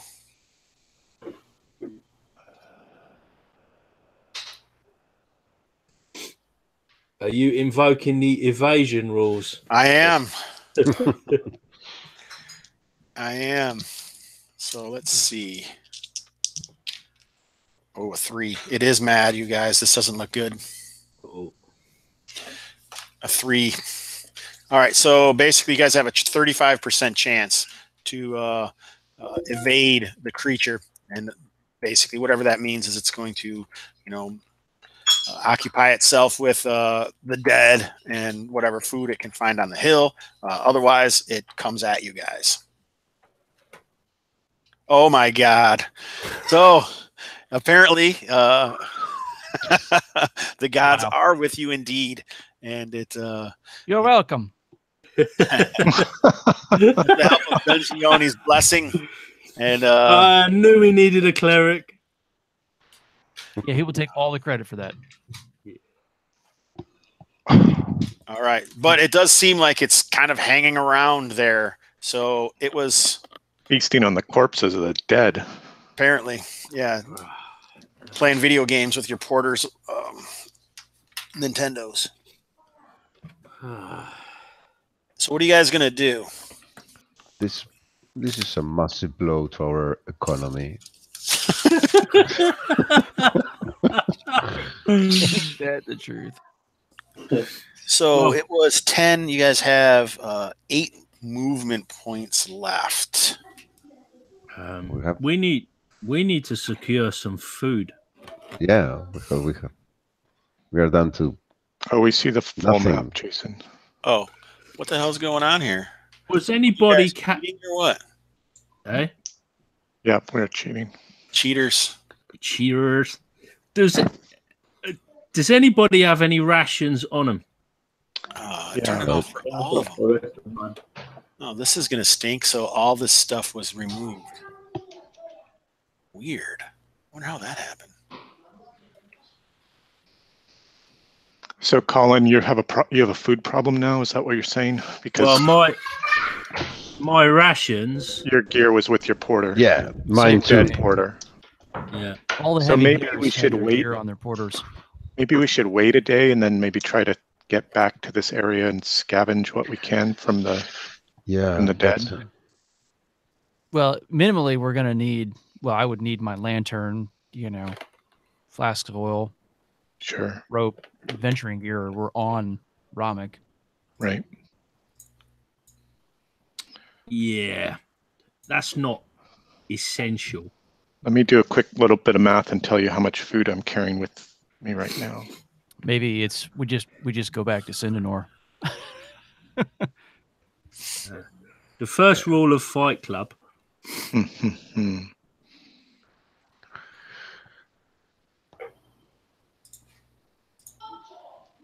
See, Yeah, we're we- very. we can I have 10 scavenge. points of rations with my current party, with K and between K and Rack. 10 Yeah. days rations. Yeah. So that would get us back. Yeah, and I mean, you can go without food for a couple of days. I think we could probably afford to push on. We are close. We are we are on the doorstep. And like the Spaniard says, we've taken a financial blow. Could we revisit this location on the way back? Yeah, I mean, we obviously could take the same route out as we've come in. So, we're only perhaps a couple or few hours away from the tomb. So we could do our business at the tomb, then come back here and have a bit of a look around. Whatever we can. Salvage, yeah. However, obviously, we're going to be a little bit down on equipment. I've got a few torches on me still, so that's... Yeah, I've got some torches. Yeah, so we've got ropes at the site. There's at least 2 ropes left at the site. I've got one on me. So let's press on. I mean, we've come this far. There's one of the stairs and there's one across the waterfall, right? That's right. Yeah.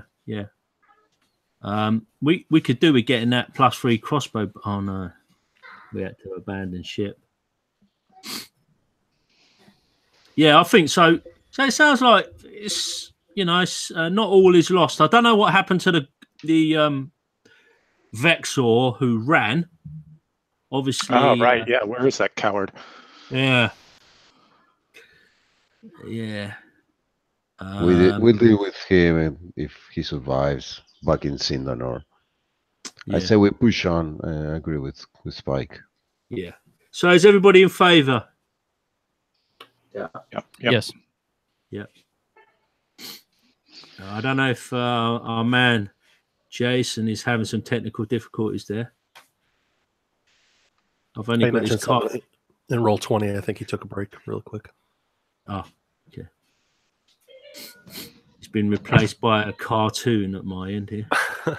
An animated version. Wow, so that was pretty rough, guys. Yeah, that was pretty epic. We lost most of the NPCs. So we got hosed. Literally, yeah. Literally. Yeah. I'm gonna grab some more coffee. Yep. All right, so let's take this moment while some people are gone. We'll start on the right and go to the left, or when I call you out. Why don't you tell me enough about something we don't know about your character so far? So you guys obviously just fled. Half of you were like beaten down the hill, rolling down a flash flood. So, tell me kind of what it looks like. It's late afternoon, mid-afternoon, I guess. So let's start with Paul. Tell us something about Gravik and this scene, Paul. He's Gravik's kind of pulling off, pauldrons and whatnot, and scooping out, weeds and debris and other stuff that's been washed in there after those bugs popped up out of the ground, so he's just pulling roots and worms and all this stuff out of his boots and trying to get dry as best he can. Nice. Why don't you go ahead, Colin? Or Darren. Since Gabriel just got back, he doesn't even know what we're doing, probably. Okay, yeah. Well, my guy's looking a bit like a drowned rat at the moment, obviously.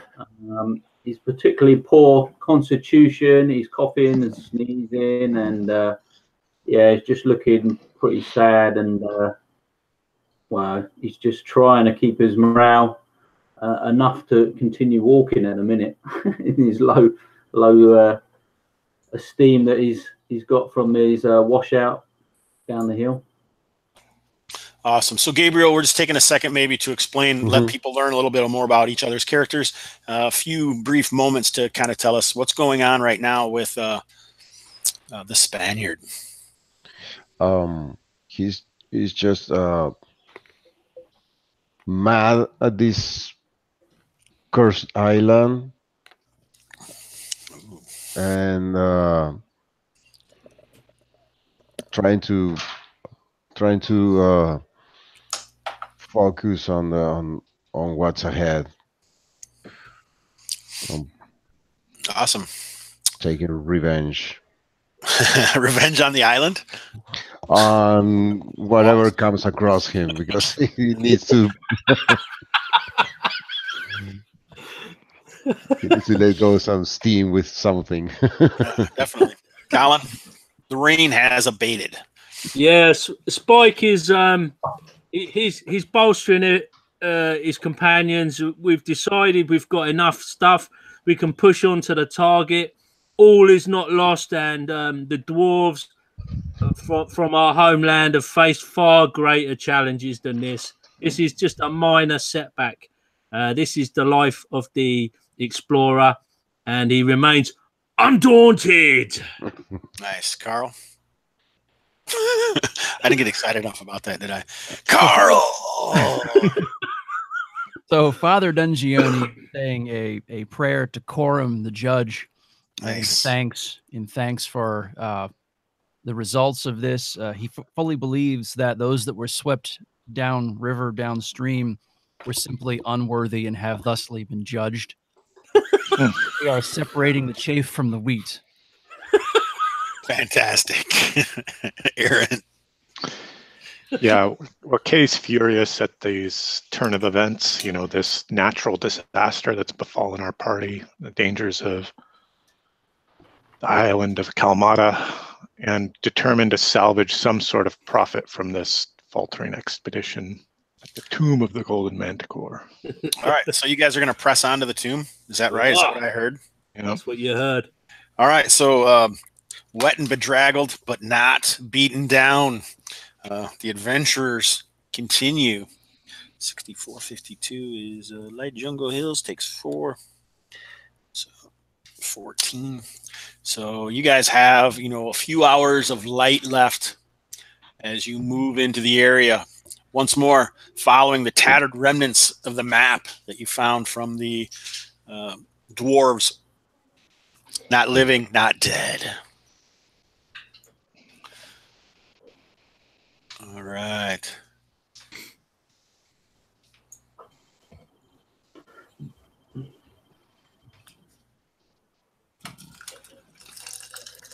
Oh shoot! I didn't clean this thing up yet, did I? I better clean this up.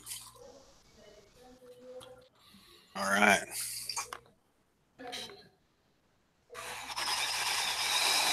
I thought I had, but I hadn't. Okay, so probably can't see anything yet, right? Nope. Just some blackness.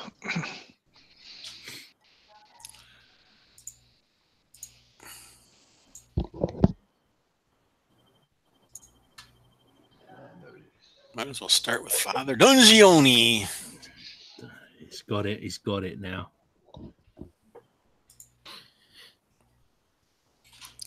Ah, a familiar sight.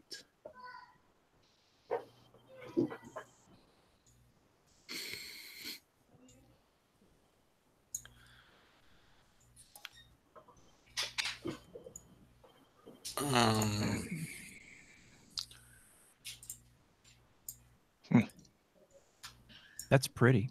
Yeah, it's nice. Nice waterfall.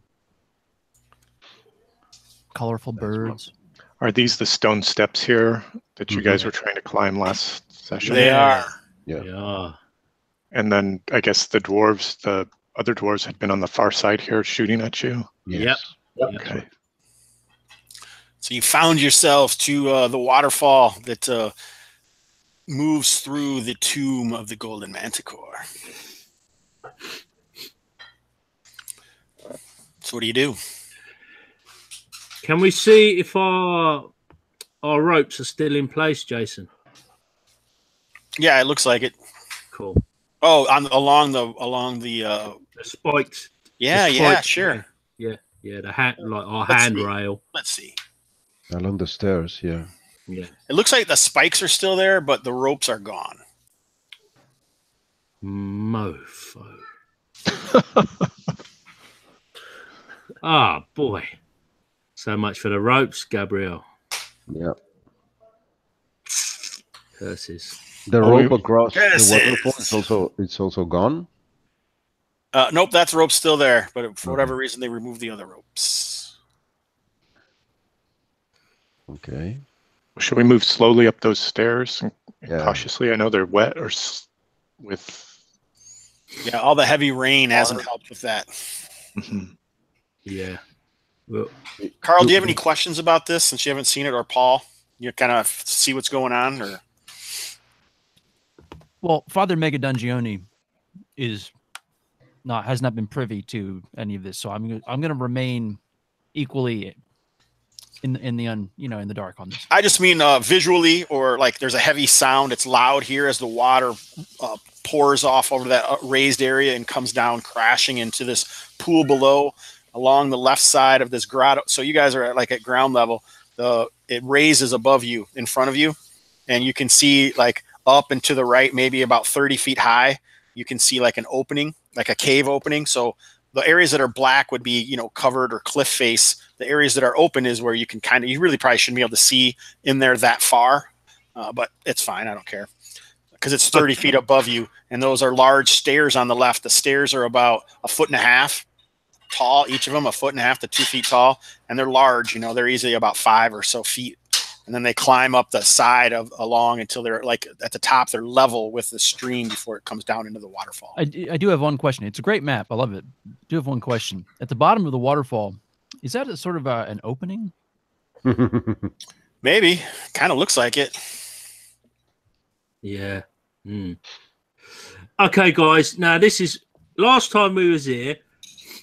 We farted about and we got shot to bits.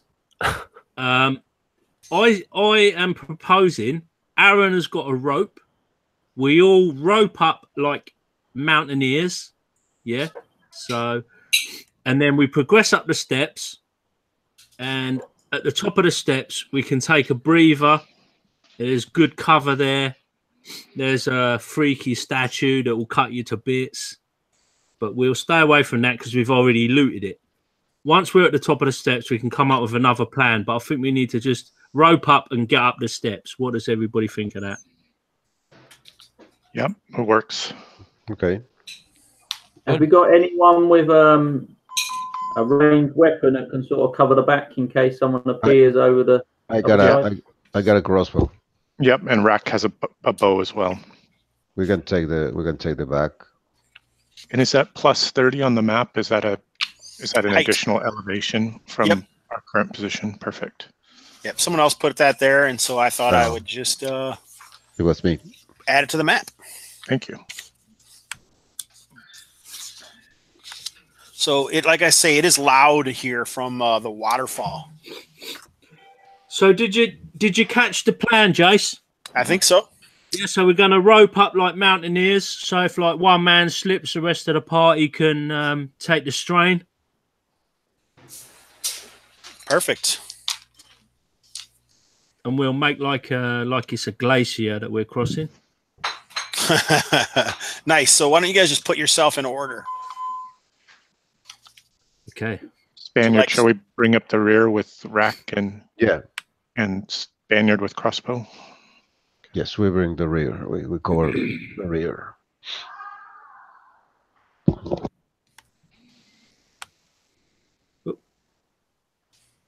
Okay. Something like that.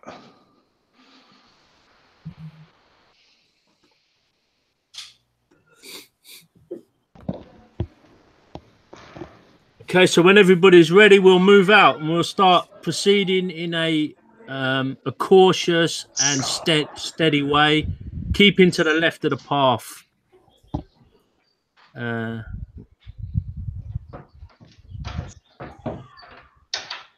Give me 1 second here.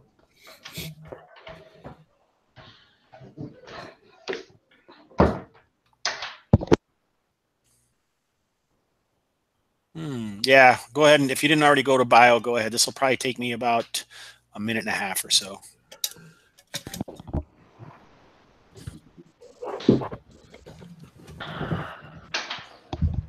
What now? Hey, running out of room here. I got family downstairs coming for dinner. Dinner, no, lunch. Does that mean you're quitting, or what's going on? No, here? no. Because they're just Loud? Yeah, loud. I got my nephews also, and that's great.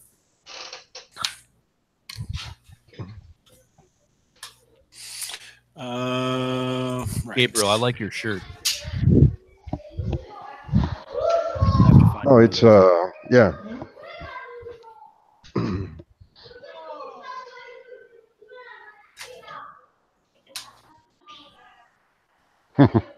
Yeah, it's very nice.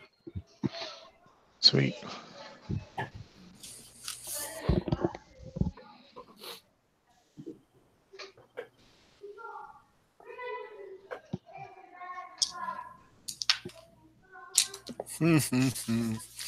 Nothing but fun stuff here.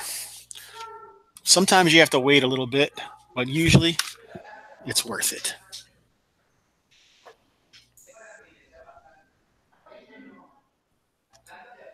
All right, so is everyone back? Aaron's just away at a minute. He's bringing up the back anyway, right?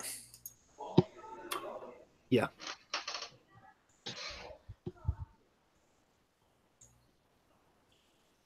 Muted. It's cold there. It's Is it cold here? I'm here. Freezing. Oh, okay. I thought you said, is it cold there? I'm like, yeah, it's cold here. Thanks for asking. All right, how much room is in between each person? 5 feet, 10 feet? I'd say probably 10 feet to give you a chance to react. Whatever the rope will allow. I Good guess. point. How Yeah, much that's a room good. do we have? You only got 5 feet. Rope. Yeah. Have we only got one rope? I think so. Aron had a rope. It was Aaron's rope. Yeah, I think we might. Oh, Christ. Well, Yeah. then we could do 5 feet between each person, and that's about it. Yeah. Okay. So you guys go edging up here along slowly, occasionally possibly using the spikes to help you. It's loud. Roll a D6, Carl.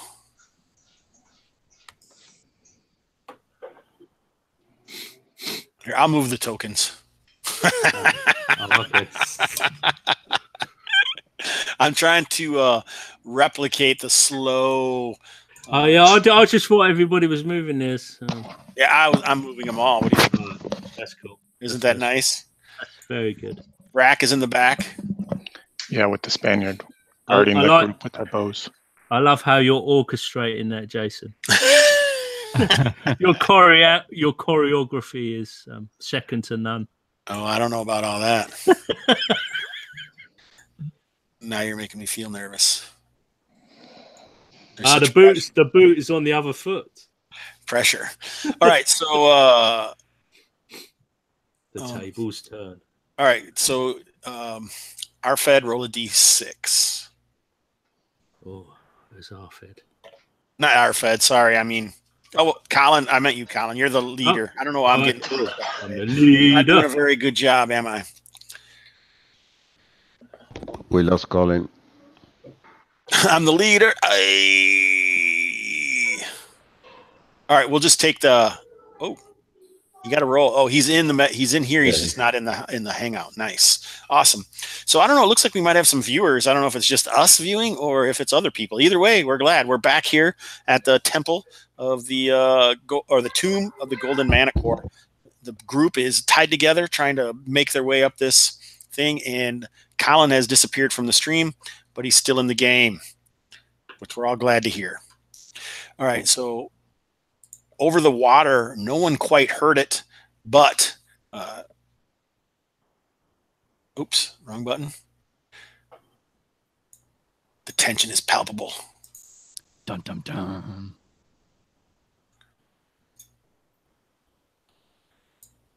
Kind of winging along these cliff faces along the river. You can see these creatures. They look like fairly large baboons. Some of them are carrying like rocks or makeshift clubs and mouths wide open, and you can just kind of hear as they come flying around here. But you guys are not prepared in any way. I really thought those were flying monkeys. You did? Flying monkeys. Would that have been better? That would have been epic. It's already epic. What's one step up from epic? Yeah, we are called. This guy leaps across. So they're sort of like climbing and jumping and swinging around down the. Exactly. Right along the river there, and then they kind of leap over. One is close enough to attack Dungini.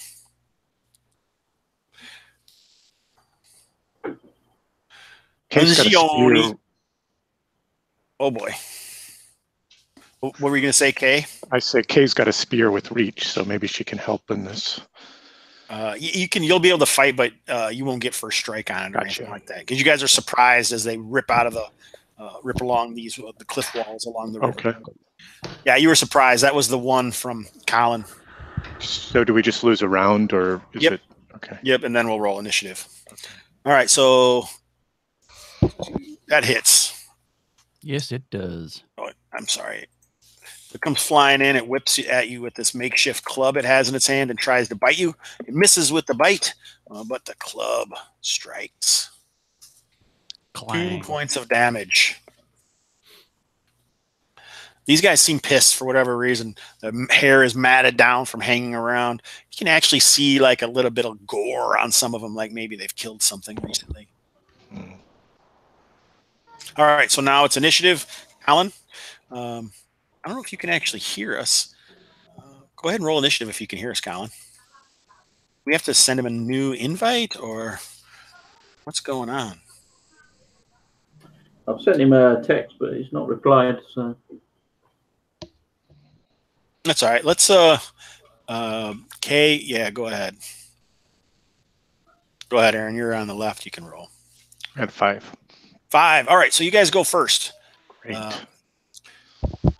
So like you are moving up this stairs. Remember, so the stairs are like 2 feet high. So you're kind of crawling up them, roped together. Yep. So Kay's gonna lash out with their spear. Okay, Dungioni. Let's see what Dungioni's going to do. Oh. Your spear can go ahead. It's not going to stop anything. Well, Dungioni got his bell rung, and he didn't care for that too much, so he's going to whoop this guy in the face with his warhammer. Okay, so I should tell you that you can sacrifice a shield if you have one, which basically means it's the shield shall be splintered rule or sundered. I don't know which it is, but you can basically use the shield to remove a single blow of damage, but your shield is then destroyed. Well, I'm going to keep it for this time. All right. Understood. All right, so AC 6. That actually hits, though. So you nail this guy, and Kay also stabs him. But he's still rocking in the free world.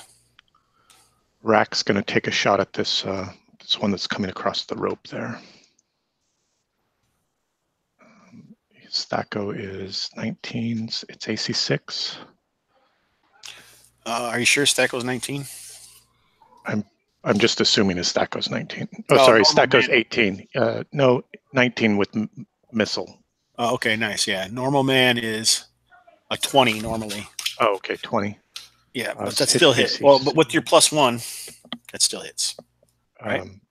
+1 for strength, not for dex. Sorry. Oh, okay. I thought you said his missile was. No, so that misses. All right. So RFED, you gonna do anything? I mean, am I in position to do anything at this stage? I mean, can I get You have a there? missile weapon. You can I haven't move. got a spear or any minute. You can try and any move. range. It'd be awesome if you guys get all tangled up with your rope. Yeah, I think I'm just we're all tied gonna. up. I think I'll just move up a bit, but yeah, I can't really do much in this position with my weaponry. You just have a sword, right, Arfed? Yeah, just sword and shield. at the Anybody moment. else want to do anything? I'm gonna shoot with my crossbow. One of the maybe this one. Mm-hmm. Okay. Yeah. Normal bolt, not.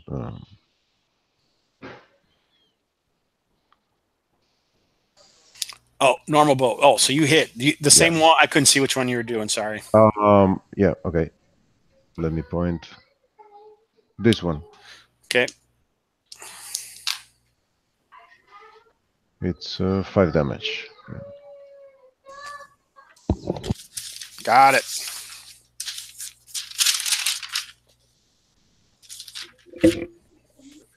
Is that one still kicking? Welcome back, Colin. It is.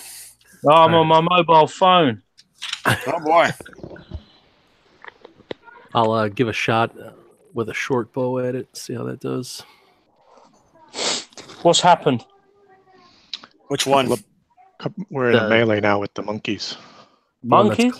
closing Monkey in, but melee. not yet in melee right there at the end of the rope. They're larger than monkeys. These guys are easily man-sized, so but they are Man definitely apes. some kind of Gorilla melee. It hits. Guys, Yes. Jason's watching Wizard of Oz. Nice. Only 1 point of damage, so I They're dinged not them. flying monkeys. They actually came swinging down along the vines along the river. Oh, did they? Yeah. Buggers. What's that now? What? Someone's saying something I missed. Sorry. No. The same one that the Spaniard hit, I hit him with a short bow for just 1 damage. I got it. Okay, that's it. All right. Looks like you guys want initiative, right? All right. Let's see. I'm gonna say yes. We won. Yeah, we won this round. I think we went first, so now it's the beasts.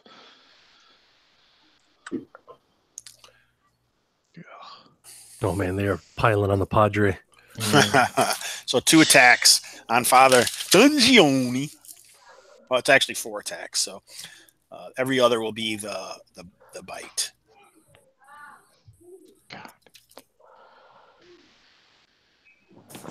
All right. So 15.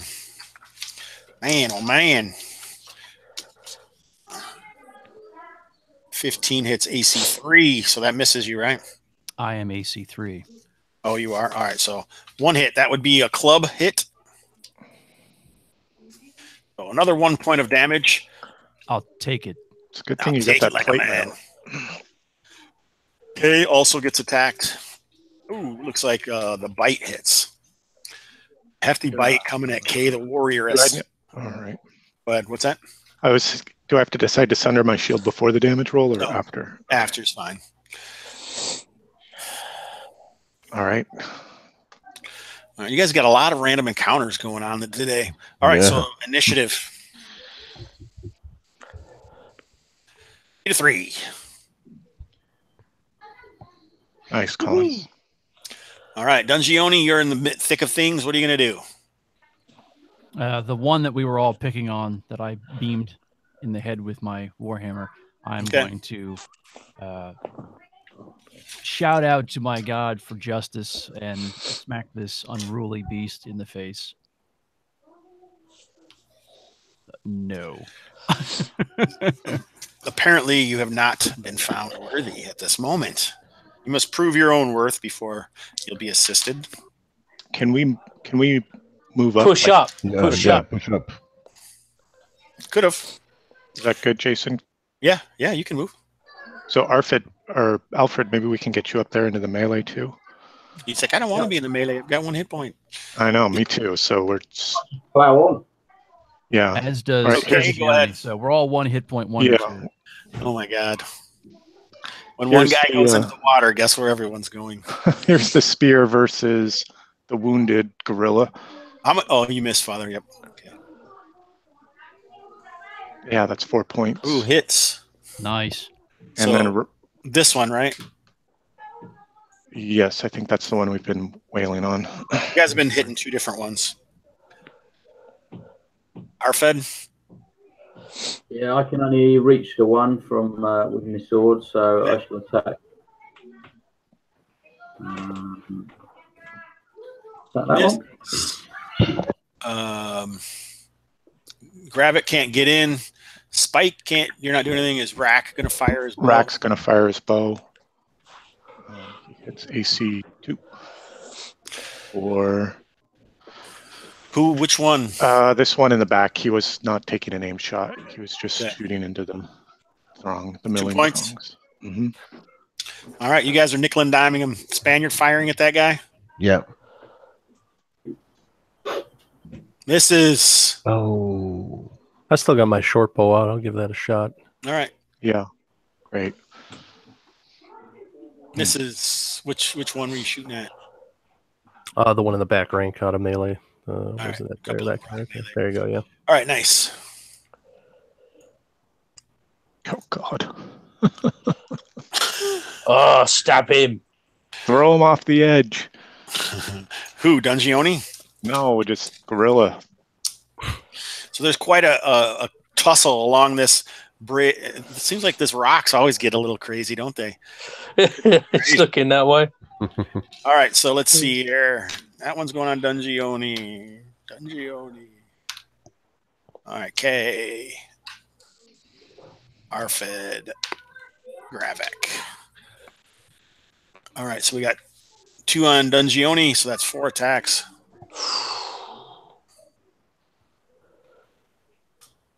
Oh boy. Jesus. Oh, Oh, jeez. Yeah, he's Oh. done. Oh, come on. He's done. That is Even sick. if I sunder my shield, I'm going to take at least 3 hit points of damage, and I only have 1. So All right. So you could have sundered the big one, and you'd still take 5 points. yeah. Well, there is a nice suit of plate mail there that someone. Well, you're can not put dead on. necessarily. We have kind of a roll the body rule. Oh, you do? Okay. We do, Yeah, as long as it's possible. But what I'm going to make you do is do a death save right now, and if you fail, you fall. oh fuck. He's roped up though. Right? Yeah. So all of you guys might fall as well. Bad With shit. this big suit of plate armor falling over the edge. I reckon six. I reckon 6 of us could hold him. Oh, Maybe 5 of us. Oh, you got it. Yep. So basically, Dungioni falls under the blows of these large baboons. But doesn't fall. We take up the slack. Crumples. All into right. a So heap of here's an metal. attack on K. Misses. This is RFED. 15 hits probably. It's your armor class. I'll have to And it's sunder my shield in. 4 points of damage. That was a bite. Comes at you. I shall shove my shield in his mouth and let him eat on that. yeah. And he does. Delicious. Gravik. What's your AC, Gravik? 1. 1 misses. Wow. Goodbye, Heidi. Love you. All right, nice. So I think it's initiative time again, right? Yeah. Right on, Colin. Spike. All right. So Dungioni has fallen. What happens with K in the lead? So you guys are all on different levels. Mm-hmm. Cut the rope. Cut the rope. Does the Spaniard cut the rope? He's not even in there. Do you want to, Spaniard? You can certainly do that if you'd like. I just shouting, "Cut the rope!" Can we see which ones of these are the most banged up, Jason, in terms of damage? They're kind of all over the place. I think it was this one that's probably been most wounded. likely.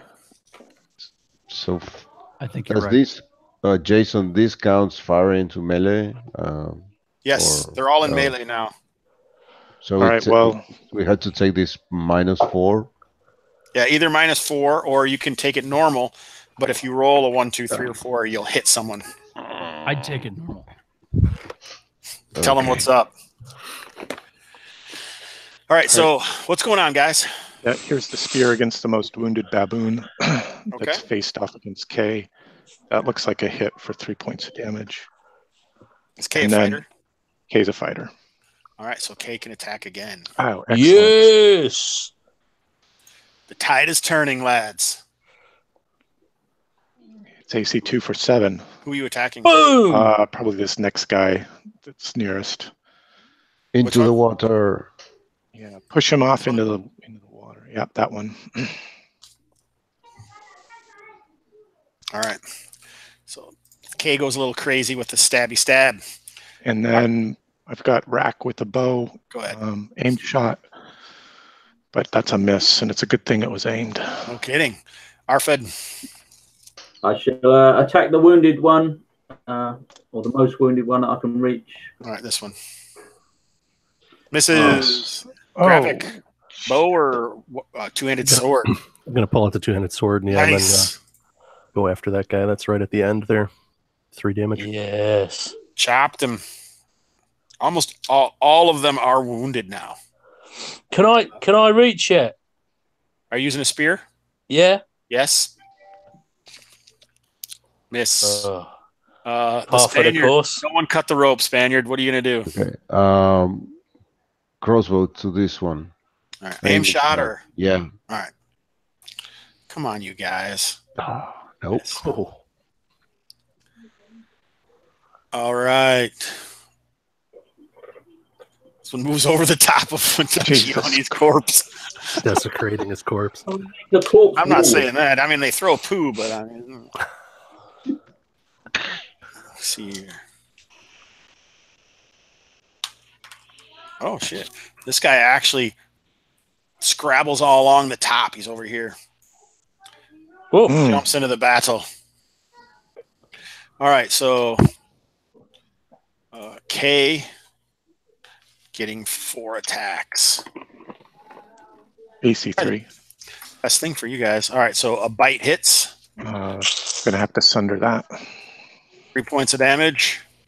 Yeah, sunder my shield. I'm AC 4 now. RFED. Oh, but one gets through because I've got this ancient dwarf shield where even when sundering, I take 1 damage. This is awesome. That takes me to 0. Oh, no. No. Oh, Jesus. This is crazy. RFED, do you have a shield left over? Nope. Nope. Is that Yeah, I 50? fed So it your to the baboon AC's just last round. 1 less, right? Chain shield and dexterity 1. It hit its AC 3. I think that's. I am 3. I think. Yeah. Chain shield and dexterity +1. Yeah, that's a Your 3. shield is 4. Yeah, but you don't have a shield anymore, so Nope. just chain and dex, so that would be 4. So that definitely hits. I sunder my sword. It's under my sword. Oh, but it's not enough. Oh my god, you guys. Oh, Jesus. All right. And Gravik has some attacks on him. Okay.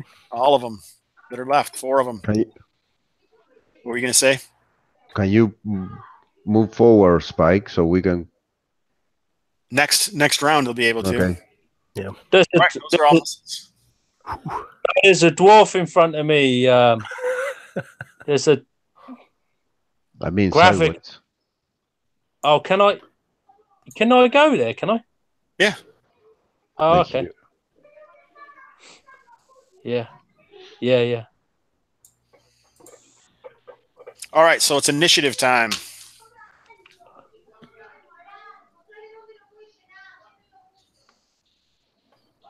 Oh, thank God. 3. Nice. All right. So what are you guys going to do? Well, let's just start with Gravik. Let's see. Can I push forward, or are they going to be tearing at me as I do so? You can push forward as long as you don't, leave. You'll get killed. Just step. Gravik pushes deep into the grasp. Wades into He's Badly spiking to mod. the side. That guy right there was the pin cushion, so we'll try to swipe at him and see how that does. Okay. Yeah, it pulls Spike behind. Oh, gets him. 11 damage. Nice. Yeah, nice. Chops him down. Off to the water. He falls off, hooting into the water. Is that dude a fighter? No. Oh no, he's a henchman. He's a dwarf. He's a dwarf. Oh, it's a dwarf. Spike. Stab that one in front of me. All right. Oh, Oh, what? Oh, sorry. No I problem. missed there. Miss Rack. Rack's gonna shoot at the one the furthest to the north. Okay. It's AC 7. Oh, you can need AC 6. Damn. Just a bit outside. Okay, I'm shooting Spaniard that staying. All right, you guys are like to the end. The forge. For the forge and honor. Just a bit outside. Oh boy. All right. Well, these guys are not happy people. They keep on fighting. Hmm. They got a really good morale. I just rolled well. They are kind of nasty. All right. So let's see. This guy's gonna go 1, 2, 3, 4, 5, 6, 5. Going after Spike. This guy's gonna go after Gravik. This guy's gonna go. Ooh, he takes off after Rack. All right, here we go. So Can I get my shield up as it rushes into melee here for Rack? Yes. EC 5. Gravik. Those are misses. Spike. Oh, bite. Hit with the bite. Oof. Points. 6 down. Wow. No shield on Spike either. Oh yeah, shield. Yeah, yeah. Christ, Sunder shield. It throws away his phone. Wait, no, it's back in this. Rage quits. I'm still here, guys.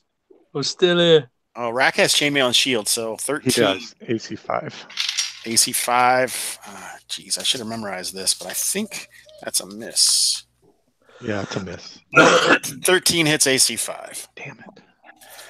He cannot sunder his shield. Because he's just a flunky. He's just a Henchman. flunky. 3 points on Rack. Oh, that drops him. 2 hit points. Yeah, Company of the Sundered Shield. This is a tough fight. Oh Jesus! That's all right. 3 of them, 3 of us. It's equal now. It's pretty common, I guess, but all right. Nice. Initiative, Colin. Come on, you win this. Will be to 6. Oh, Yes. simultaneous. Love it. Oh man, the tension.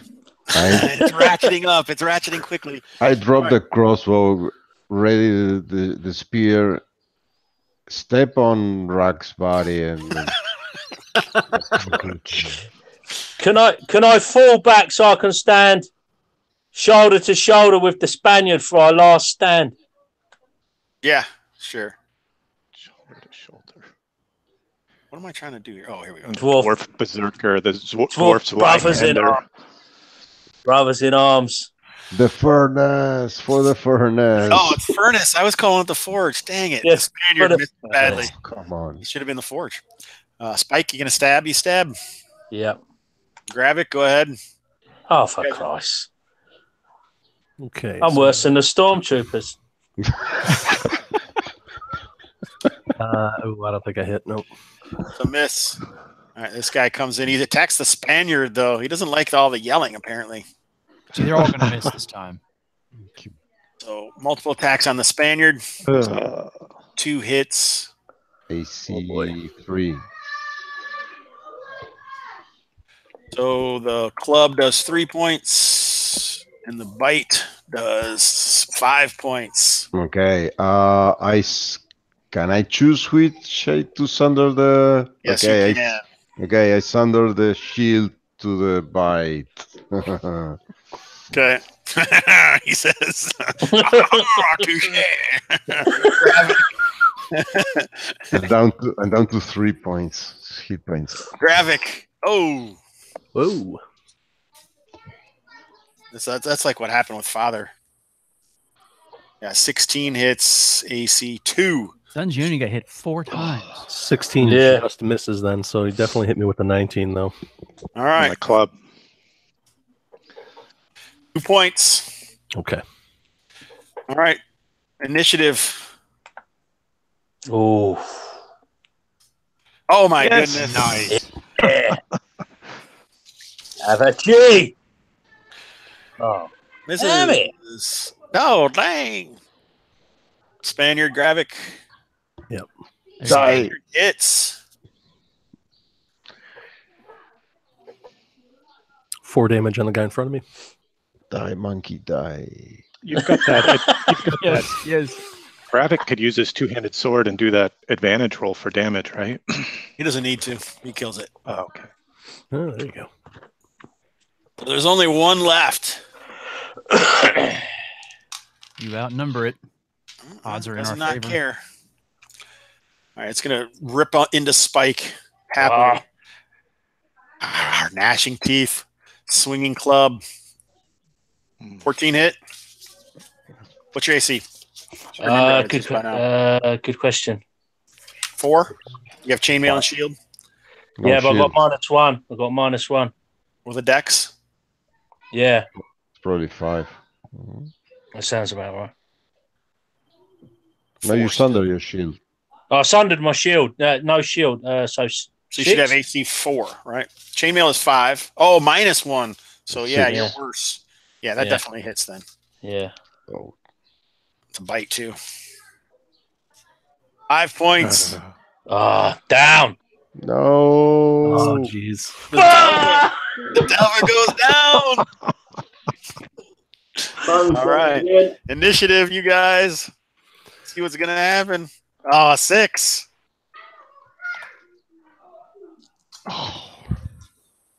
That monkey first, I guess. First is right. All right, so he's gonna finish off the Spaniard. A bloody battle. He misses. Let's see what you two can do. 2 dwarves. 2 dwarves left. Yes. There you go. All right, you guys finish it off. Now it's time to pick up the pieces. Yeah. There are many of those. Whoa. Wow, look at that. I think the two of us could clear, this room. Or maybe further into the tomb. Let's go. Let's keep going. Keep All right, pushing. so let's see what happens. K, you need a death save. You need a 12. All right. Oh, is that right? Do I have to look in the other book? I have it as 12 on my character sheet. All right, nice. Yeah, just roll it off your character sheet. Yes. Woohoo! All right, success. Back from the dead again. K survives. Is that the second time you've fallen? Well, yes, it is. I was raised by the Ninkasi priest. Oh, gosh, that's one right. of the But you were first really sessions. dead that time. Yeah. All right. So, RFED.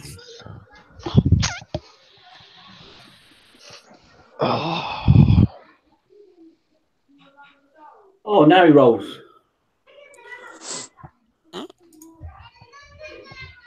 Right on.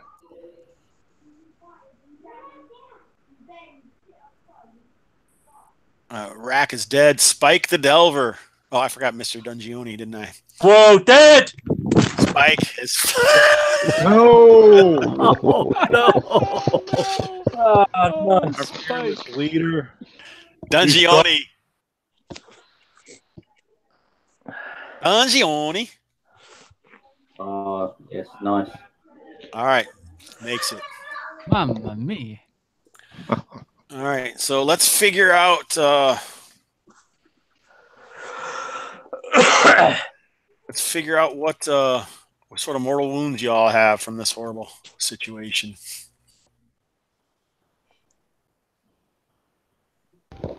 We lost the spike. No. Oh, last poor Spike. Dumb, man. Our expedition leader. Who's second in command? I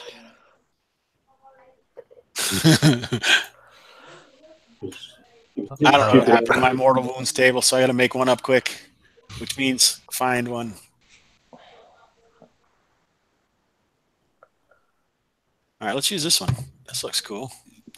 All right, so Dungioni, you're first on the list. Roll 2d10.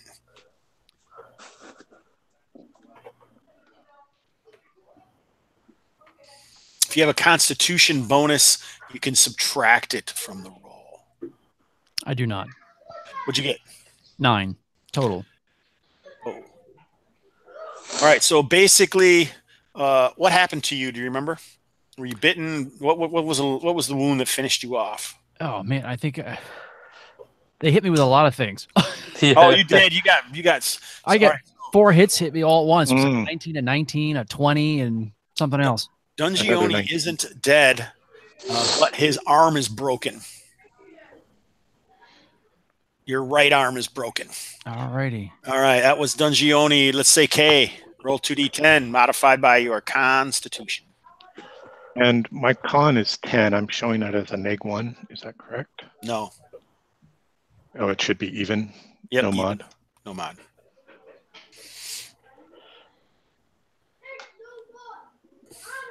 So Dungioni is now a shield bearer. 13. Lucky 13. There's another 13 for K. Nice. All right, so basically K's nose was bitten off. Oh my God, fuck with this now. Come on, No. guys, don't laugh at me. Minus one to charisma reaction rolls. -1 to reaction rolls, not charisma. -1 Awesome. reaction.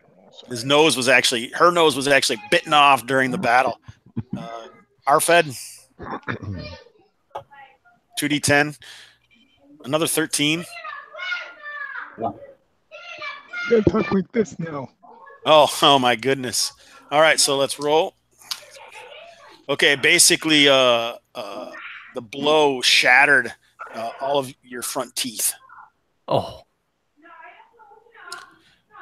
So you'll also have a -1 to reaction roll. All right, is that everybody?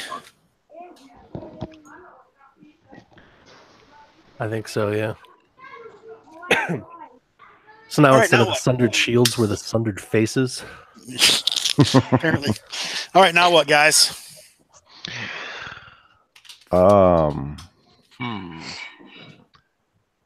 Let's keep going.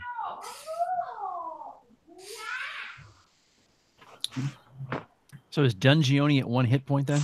Yeah, if you were down, you have 1 hit point. All right, You can't really do anything. That's all I can do. Colin, did the mother no, Habiba, what's her name? Yeah, got a potion. He got a Samaya root. Oh, yeah, so you Yeah. can go ahead and put whatever your belongings are, paste them into the thing, and I will take another bio break and have some more coffee for more bio breaks.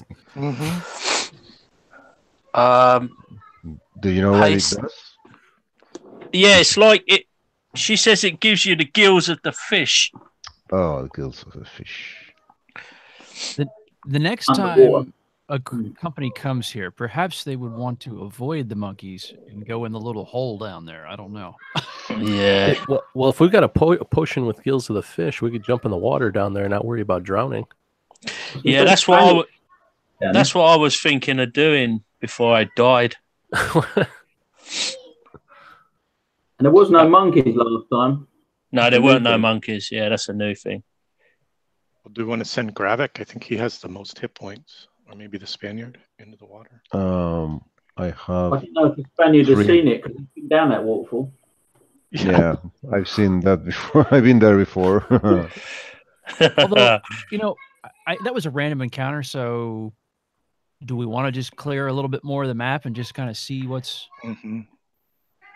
Yeah, there's a room beyond here and some stairs that goes deeper into the complex. So gear wise, I've got hand axes. Hand axe. Hold on. I've got a battle axe, chainmail, spear, hand axe, battle axe, dagger.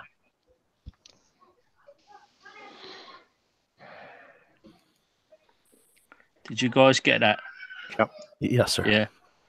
You ain't got a spare shield, have you? No, the Koro, it got washed away with Koro. So I've only got the weapons that I carry. So it's a chainmail, shield. Shield's broke. A spear. Spears. spear. Everybody. Yeah, you want a spear. Has everybody got daggers? So I've got a dagger and a battle axe, hand axe. Hey, Carl. What's your wisdom, Carl? My wisdom is a 17. Wow. Nice. Wow.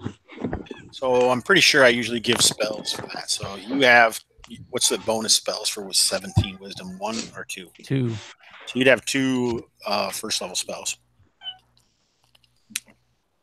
Really?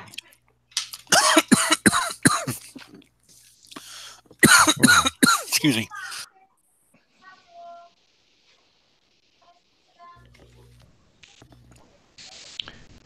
Oh, Jason, shit. I took Well- Rack's shield from his fallen corpse. With that, I could Okay. toss out some cure light wounds, and that might make us a little more survivable.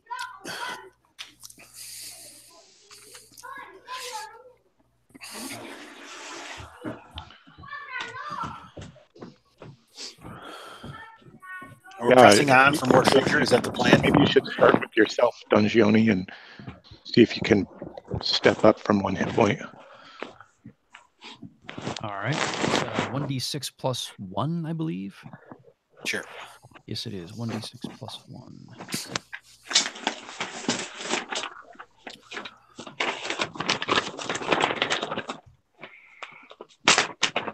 Hey.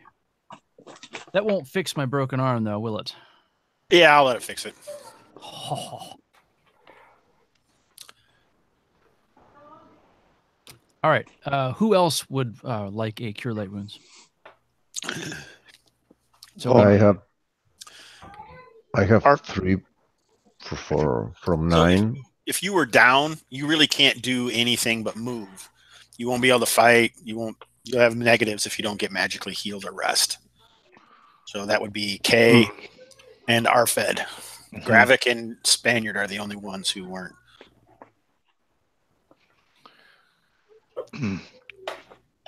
Well, RFED, if whichever one of us wants to be in the battle line, it's fine. Maybe one of us will take that cure light wound. What's Gravik on, though? Gravik's doing pretty well, right? Hit point wise. Yeah, I'm at I'm at 8 out of 10. Oh, right. Sorry, I thought he was low as well. I guess whoever wants to join me up front will get the fortune favors the bold. So says Corim the judge. I think Alfred's a better fighter than Kay. Yeah, I mean, I got +2, but don't Yeah, I got seem to do anything with it. Yeah, I got +1 and an AC of 4 now. Yeah. I'd say go with Alfred because Kay's just got as a dex penalty or Yeah, I a got missile it. weapon. It's not Yeah. going to help. I got dex bonus also, and strength bonus. So I'm taking the lead. I'm okay with that. All right. You step forward. Dungioni. Well, but sorry, just from a meta perspective, if Alfred doesn't take the cure light wounds, he won't be able to fight. He will be a non-combatant. Yep. I think we need combatants. Okay. You guys are like bent on getting some treasure. I like it. Yeah, absolutely. Come all this way. All right. I'm Okay, gonna I can give do it- second rank with the spear or with a missile I'll give weapon. it. That's okay. What is it? RFED? I'm going to give it to you. Okay.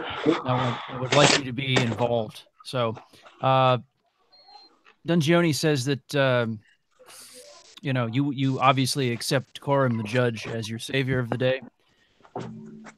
Say you yes or no. I accept. Nice. May you be healed. Thank you, Tony. Alfred, I have a shield for you. You can take it. That's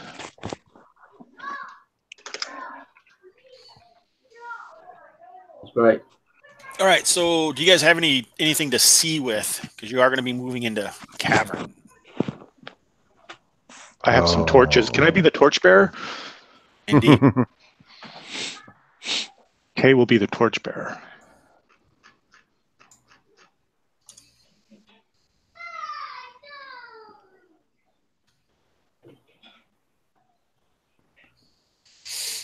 All right. Are we good? Mm-hmm. Yeah. The Surfer wants the battle axe since he doesn't have a shield. I've given him Alfred a shield. Oh, okay. Never mind. Guess we need to move up a bit and let the light bearer.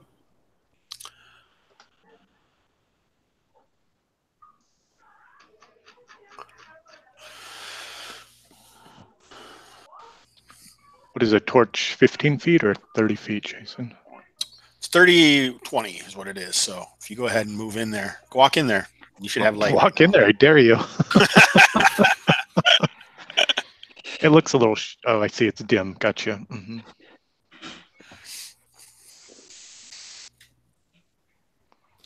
And that's the Manticore statue on the left. We've already. Oh, this one here, the one with the choppy wings. Yeah.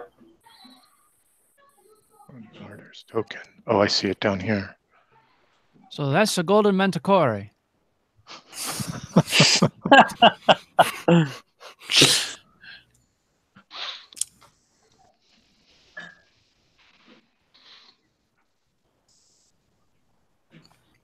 So, what are you guys doing? Do we want to search this room where the statue was, or that's already been pretty well cleared out? Yeah, it's been cleared off. Do we have a 10-foot pole? Or have we lost all those? That got washed away. What's Norther doing there? Oh, is he visible? Hey, guys. Guys. I just thought I was turned into. I've really just been hiding here the whole time, wondering how long it would take you to find me. The belt. Yeah, after me, Lucky Charms.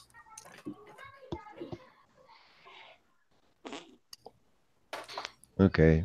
Let's We've got go. someone who can use their spear as a makeshift 10-foot pole entering this temple. A 6-foot pole. Alfred, I've got a spear you could use for that purpose if you like. Okay. I shall lead the way, prodding with the spear in front of me as I enter the room. Okay.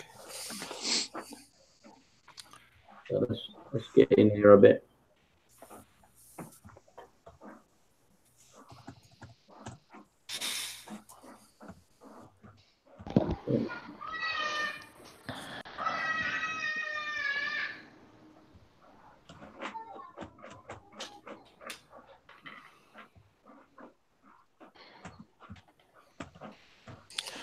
All right, so you can see that it looks like there was once a bridge that moved across, but has been busted.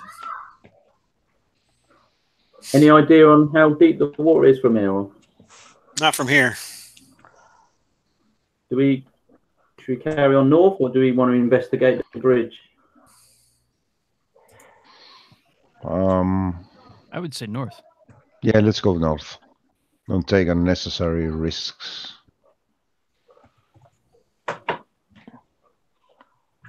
Okay. We shall just steadily keep moving forward until we see anything else.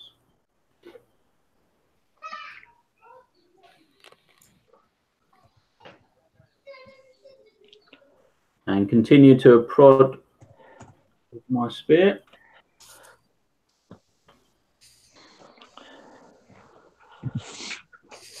All right, so like the sound is kind of muffled, but you know, it's still loud in here. It just kind of feels like a rushing feeling that you feel in your bones, not necessarily in your ears. It's kind of moved back to white noise almost. Over the heavy smell of water, you can start to smell something else. Feels like maybe blood.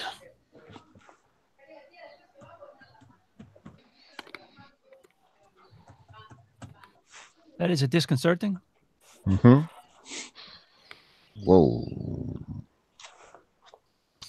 So as you move up here, you can start to see, instead of like, mostly it's been scoured away with, some animal jungle life coming to have come here to live here. But there it looks like some sort of creature has been killed and it's laying there splayed out. There's drops of blood everywhere. You can actually see, like, it looks like some of the ferns and stuff have been piled up along the edges of the room. So this is where the monkeys were hanging out, and we already knew that they were sort of bloody mouthed. I think it's great because now we've got rations. Let's cook this In a dry place. Yeah. Yeah, it's defensible. We've got food. It's dry. And then we could camp and get some more healing. Is that what we're I thinking? think camp here is a great idea. Is there a wall on the right hand side? Can we just put a bit of light? Sure.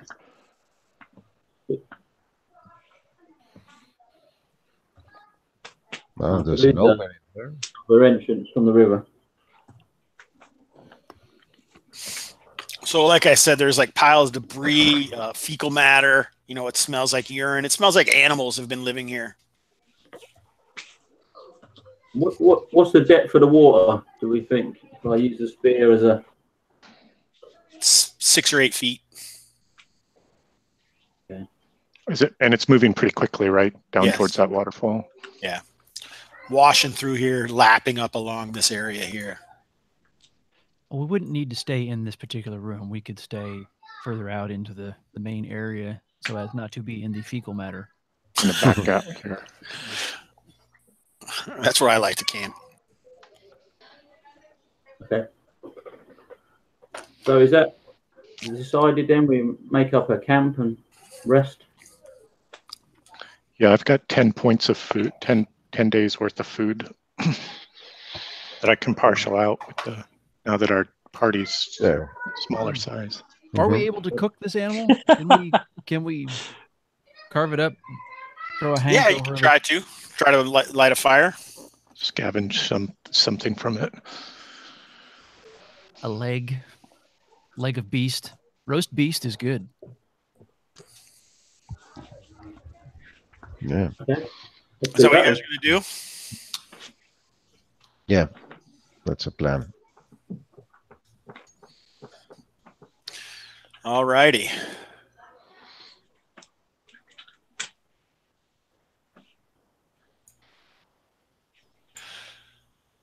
Is there anything else you're doing?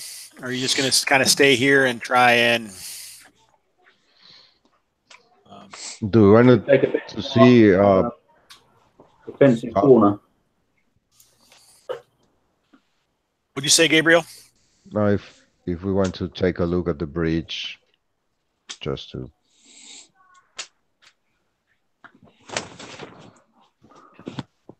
see how it looks.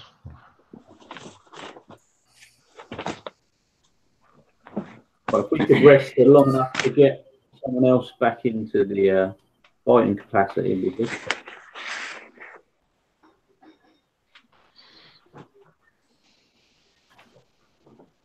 Yeah. If that's an option. I didn't hear what you said, RFED. Were you asking me something? I was just saying, if we can rest here long enough to get someone back into a fighting capability, if that's an option. Yeah, I think it's just rest K the day. that's, I don't know what time of day it is anyway. It was getting close to evening anyway. Yeah. So maybe fall back into the corner of this room so that it's a bit more away from the water and a bit more defendable. Okay. These monkeys were swinging on some thick vines. Could I try to cut them down so we can make some makeshift rope out of them? Sure. Okay. Nice. Good idea.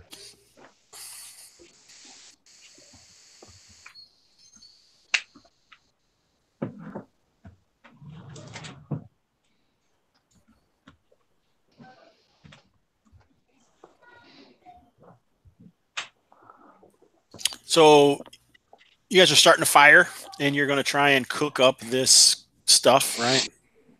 Mm-hmm. And looks like Gravik is trying to cut some vines and make a makeshift rope, which certainly sounds interesting to me. I'm fine with that.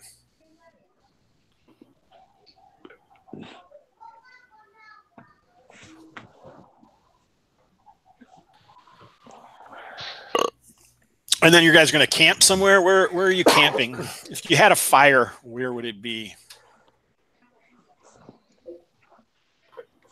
I just wonder if we put the fire in one of the doorways as a deterrent or a defensive sort of measure, maybe where the Spaniard is, and then we could sort of use a torch or something to light up towards the river, make sure we don't get attacked. Yeah, we can make camp like here.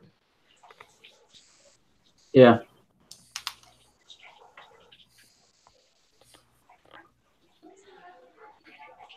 There's an entrance here, right? Mm-hmm. Yeah, there's every place has like 2 entrances, so it's much. I have returned. Every place is. So show me where the fire is going to be.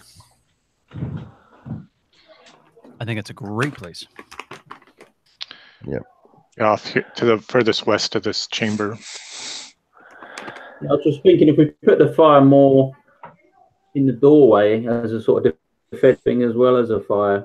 Oh, that's not a bad idea. Okay, let's do that. So somewhere down around here then. Yeah, just so it sort of blocks one of the entrances a bit. That's not a bad idea at all. Mm-hmm. Okay. Okay. Is anyone else doing anything tonight while you're resting here? Gravik, you're like posted watch over there. We can we? Okay, your torch is probably out by now unless you lit another one. No, we're going to rely on the firelight from the campfire. I think we should get Spike Corpse up here. We don't want it to be like Attract predators. Yeah, defied by any creature. That's a good idea as well. You're a gentleman and a scholar, sir. As for the fallen, the other ones, I think we can toss. Just push them into the water. Yeah, we can toss them.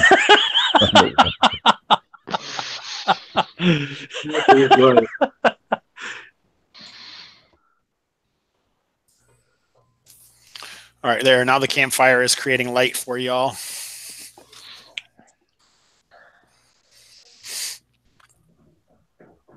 Well, since we have some downtime, Dungioni will ask if anyone has a moment to talk about his Lord and Savior. Some proselytizing. Yeah. Is Paul gone? Did he say he was going to be back? He said he would be back. Okay.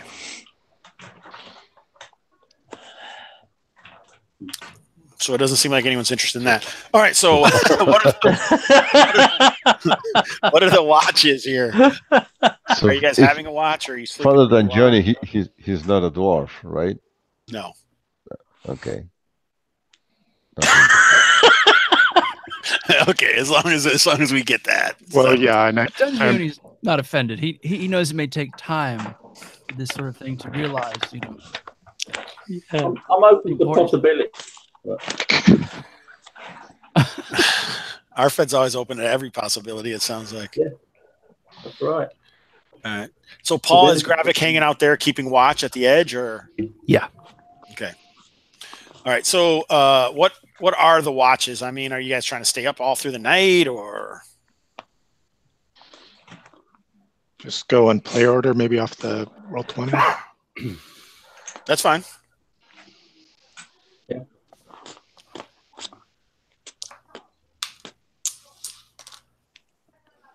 Gravik is going to sleep over there during the night as well? Yeah, I think so.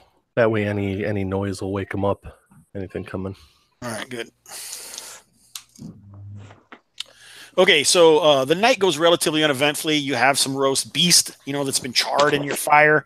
There's been enough vines and stuff. Yes, it's wet out there, but inside here, there's still some dried vines that have made their way, eking an existence through the broken cobbles and stone of whatever culture made this tomb. RFED, roll a d6. Okay. 5. All right, a 5. Paul, roll a d6. RFED is on watch. I started at the bottom, and then I kind of up along. 4. All right, so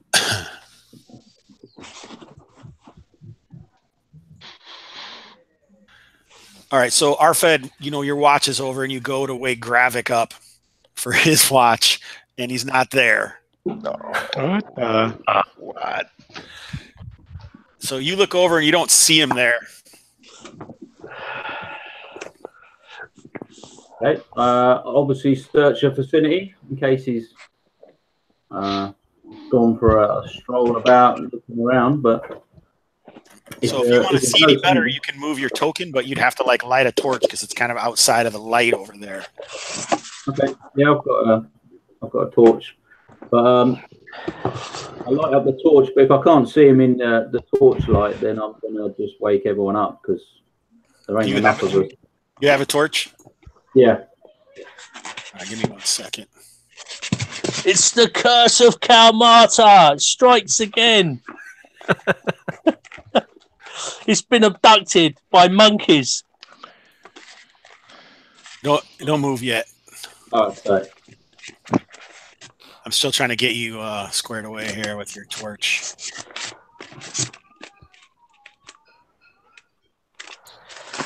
Oh, here it is. I was like, what's happening?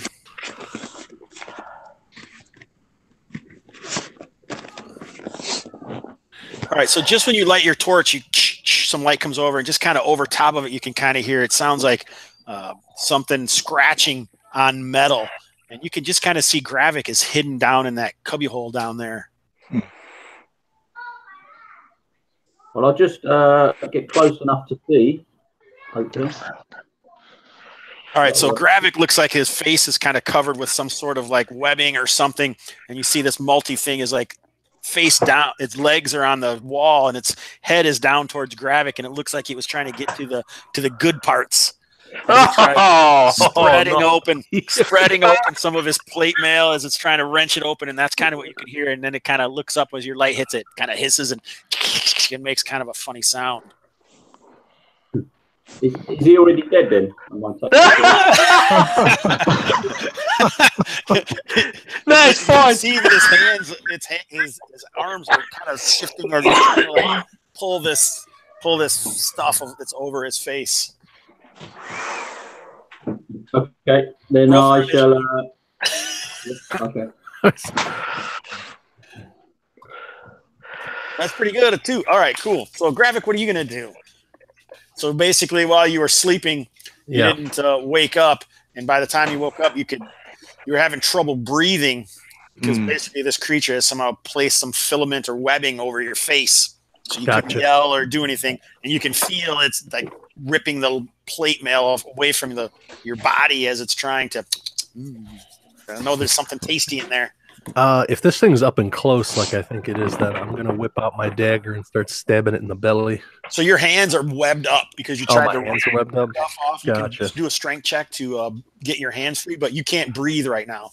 Oh, that's bad. Okay, so let's see, strength check.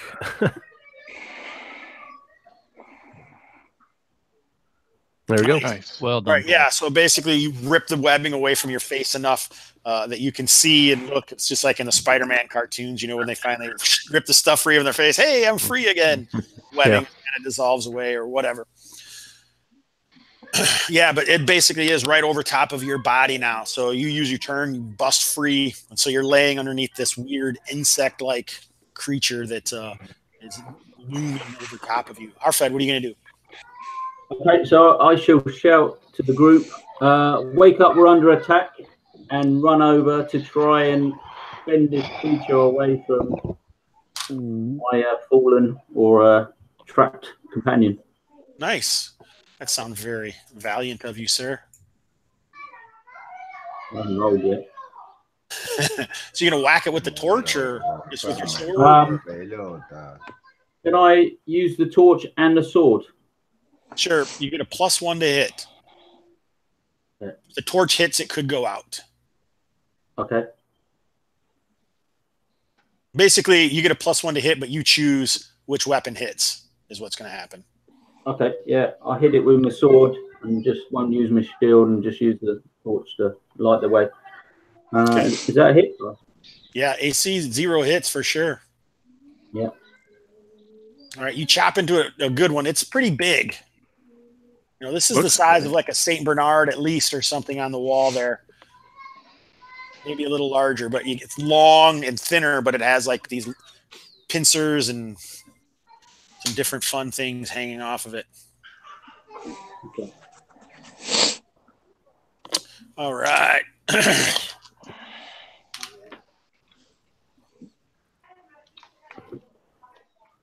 Did the rest of us wake up? Sure. You guys woke up. If you want to do something this round, you can. You just be at a -1. Is Kayan effective, or is she still screwed wounded. up from the death save? Yeah, still wounded from being at death's door. Okay. The Spaniard will grab the spear and. Well, 2, 4. No, we'll give you K. K, you can roll. Everyone can roll a D3, except for Gravik. Gravik can too. He would have been the last watch, so you get that many hit points from the rest. Your prayers were in the morning, apparently, since Dungioni was in the middle. So you don't have your spells. Well, 4, 8, yeah, you'd have your spells even, we'll say. Dungioni's movement is only a 20 because he's wearing full plate, so that only gets me over to here. Yep.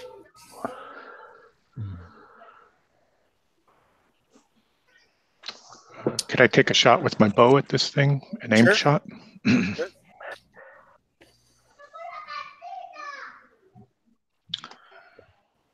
Oh, That go 19.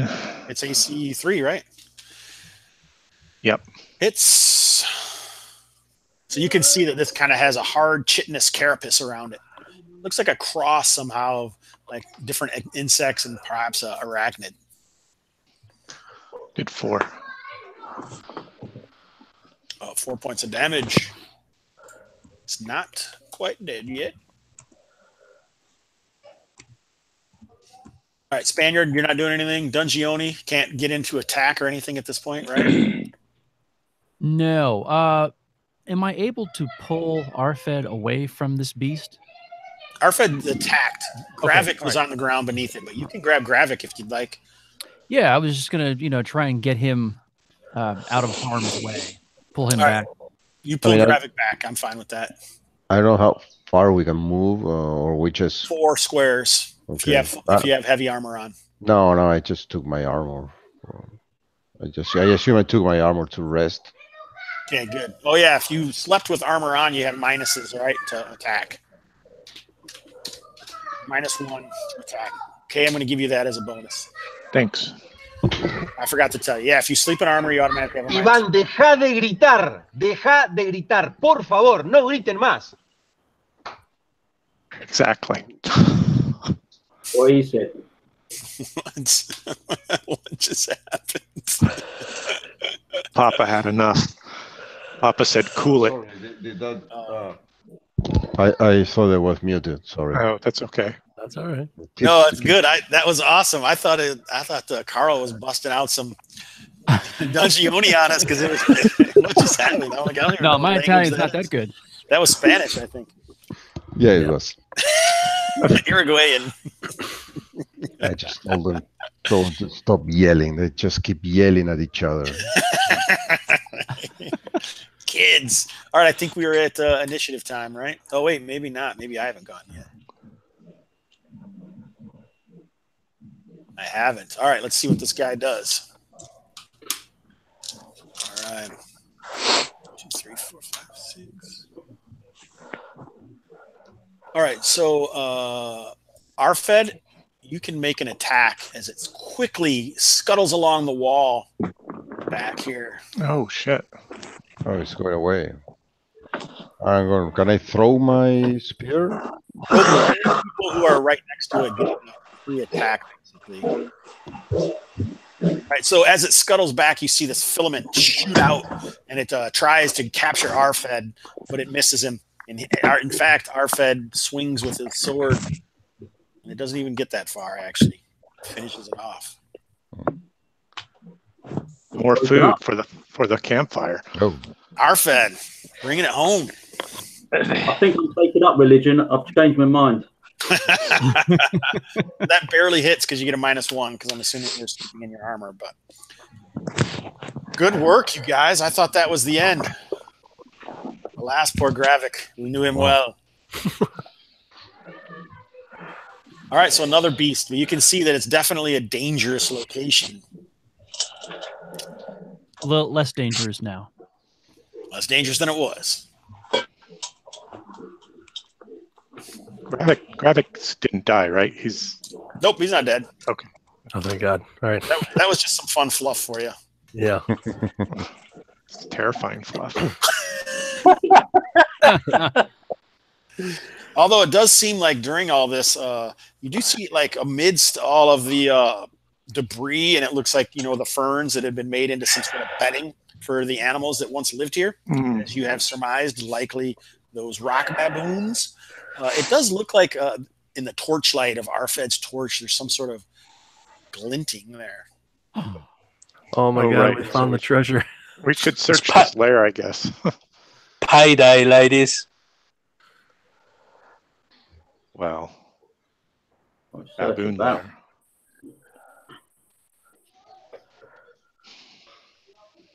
You've got 70 copper pieces. Right. Actually, what you have found is it looks like some kind of brass circle. Not brass pieces. Relax. So it looks like some sort of large coins, or maybe they were amulets at one point. But for whatever reason, these baboons have collected them and put them into a pile. And they're circular, and they have like a swirling inlay of turquoise mixed with the brass. So it makes kind of this swirling symbol on them on either side. Nice. I know why the baboons were gathering the treasure. They were trying to get to second level. If they could have killed one more of you guys get that extra death save. It doesn't work. They don't get XP unless they kill you. Oh.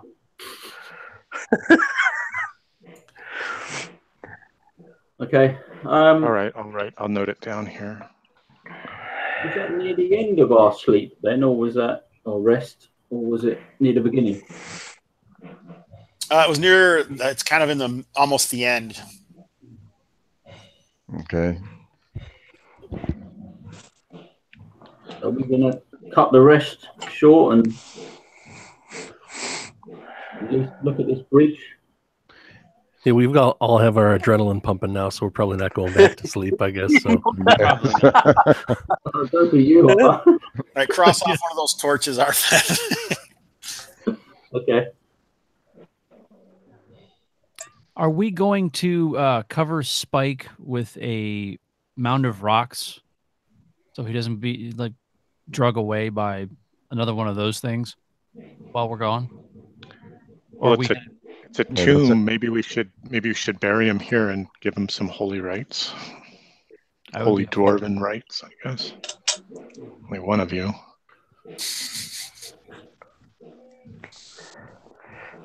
Yeah, we should do that. Make a mound of stones. Cairn. Mm-hmm.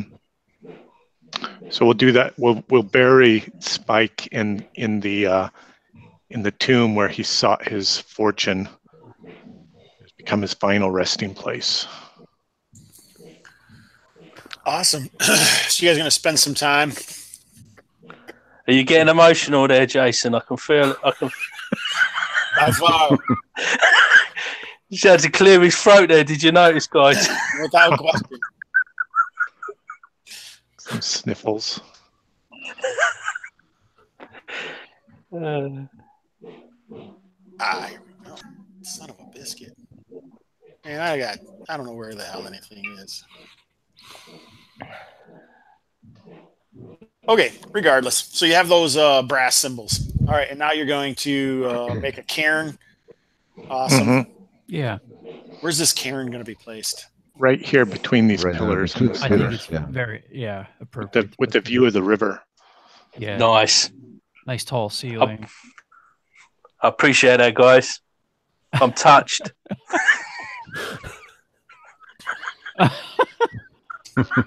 Where do you guys put this? Where do you want it? Here? Yeah, where Spike's token is. Right on Spike's Oh, corpse, okay. right there. All right. Boom. We'll just get rid of the corpse. There, he's forever there.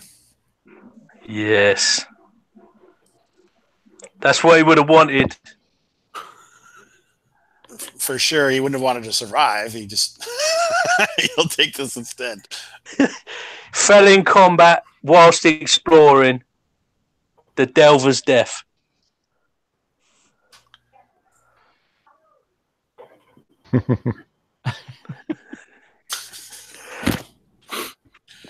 All right, there you guys go. All right, so Johnny will say some words. He'll have a little litany that he goes through, sort of, commemorate this moment. But if the dwarves want to say anything in their native tongue, Far over the misty mountain cold. Start singing and like doing.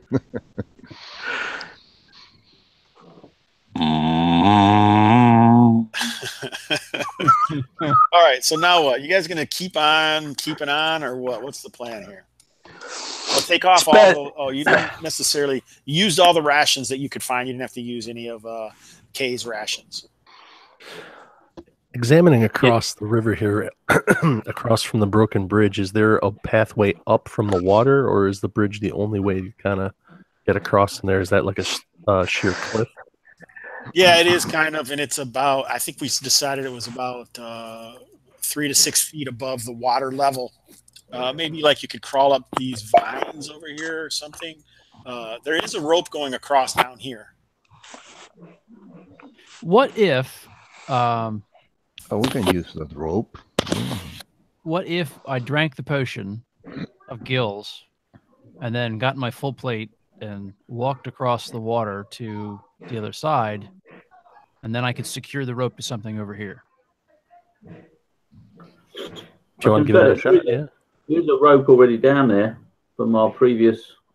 Yeah, we can use the rope Just that's on the where we waterfall are. here. At the top of the stairs. I thought the rope was gone. I thought the No, spikes the- were there, but the rope was gone. The Yeah, one on that's the what I thought it stairs was gone. That was the stairs. Oh, so the rope across the way is still there? Yeah. Yeah. Okay, Oh, well, there we go. there's no point in doing that. Yeah. Who took the route from Not Lorik. Lord? Lorik, yeah. Lork did I mean, what? sorry, who got Spike's potion with the He's talking about Ah. the Samaya route. Samia? Yeah. I'll write it down on my character sheet. Okay, apparently Kay has it. All right, she who's just going she across? thought about it and dug it out of the cairn before and put the final stone on. Oh no, I think the Spaniard was asking about that when I fell. Yeah. You got it, Gabriel? The Sarian route? I didn't write it down on my character sheet, but You want it? I mean, you are the dwarf, so I mean, for spoils. yeah. Oh, All right. I can have it or RFED if you want it. Also. No, you carry on. No, that's fine. Okay. So my route. I'm gonna wade across the water with Okay. rope in one hand and torch in the other. I got it. I'm going to go last, being the heaviest. I don't want to Pretty dislodge heavy or break the too. rope. We're all pretty heavily armored. Yeah, I think we're all heavy now. Yes, we are. So you guys, where are you going to go once you get over there? You got to kind of climb over this looted sarcophagus to make room. Yeah. Yeah, just get the other side of that and wait for the others.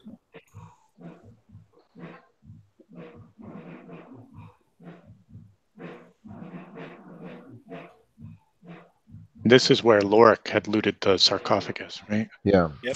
Yeah. Let's see if there's another one somewhere.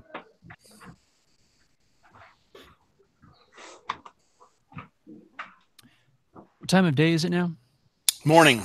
Morning. The next morning, you're kind of in these caves that are this tomb that has been carved out of the caves within the sides of on either side of the waterfall and the cliff face here. You guys have already gone through everything south? I think No, this no. is, No? Okay. No, we haven't. To the south, I would say that you were thinking Longstone was to the south. Yeah. He popped out down there, yeah. looks like there might be another sarcophagus down there to the south. Yeah. Okay. Well, I shall take up my spear routine, prod in as I go. And, All right. I take it this guy's not here. Yeah, so you've got my spear now then, Alfred.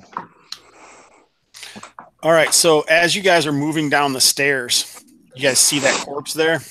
Mm-hmm. Yeah. All right. So like it wasn't the first person, it wasn't the second person, but as RFED reaches the ground, the first thing he notices is it seems like this part of the ground is very, very slick and there isn't that much traction. And he's about to say, hey, this is, and then the stairs, they shift, and instead of being, side like this, they all become a flat level, but it's at a height. And so it comes down and you guys go sliding down into this slide area and you can see these blades come out of these pillars here. It looks like whatever happened is probably what nearly killed this dwarf here. All right, so as you come down the stairs, Kay, you weren't really on the stairs yet. Okay. You're not going to be affected. It's just going to be these stairs here. But all the rest of the people could be bowled into this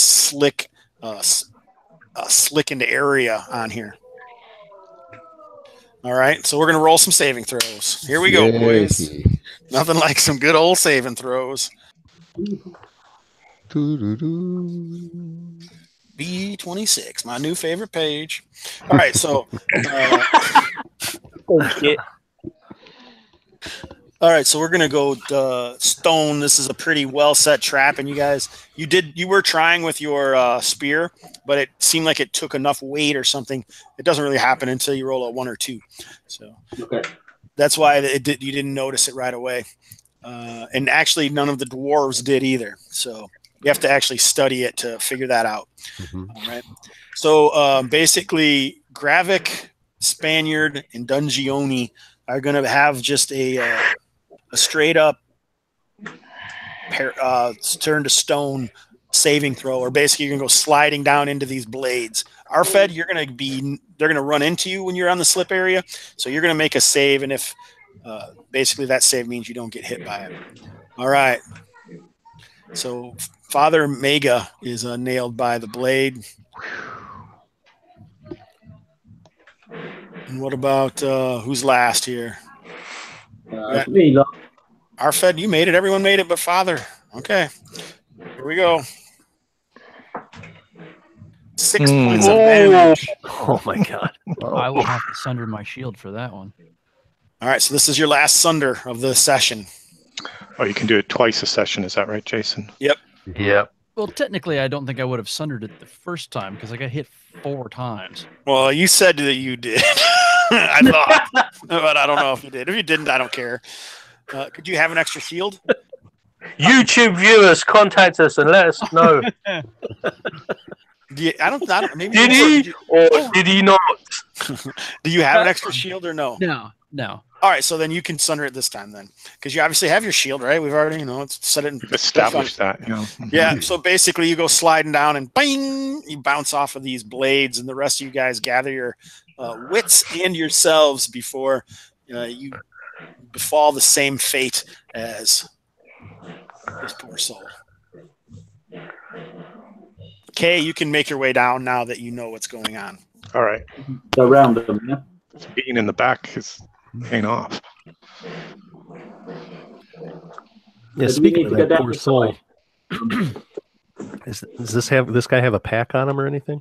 No, No. he looks like a dwarf, but he's got his skin is very pallid and kind of a grayish blue color. Oh. Does he have any equipment, or is it just a corpse? He has his regular like whatever type of mail those guys wear, but it's rented, slashed. Other than that, nothing. Okay. So can we move down the middle of the room, or do we need to stick to the sides to avoid the blades? Now that you guys know what's going on, you'll be fine. Okay. You'll be fine.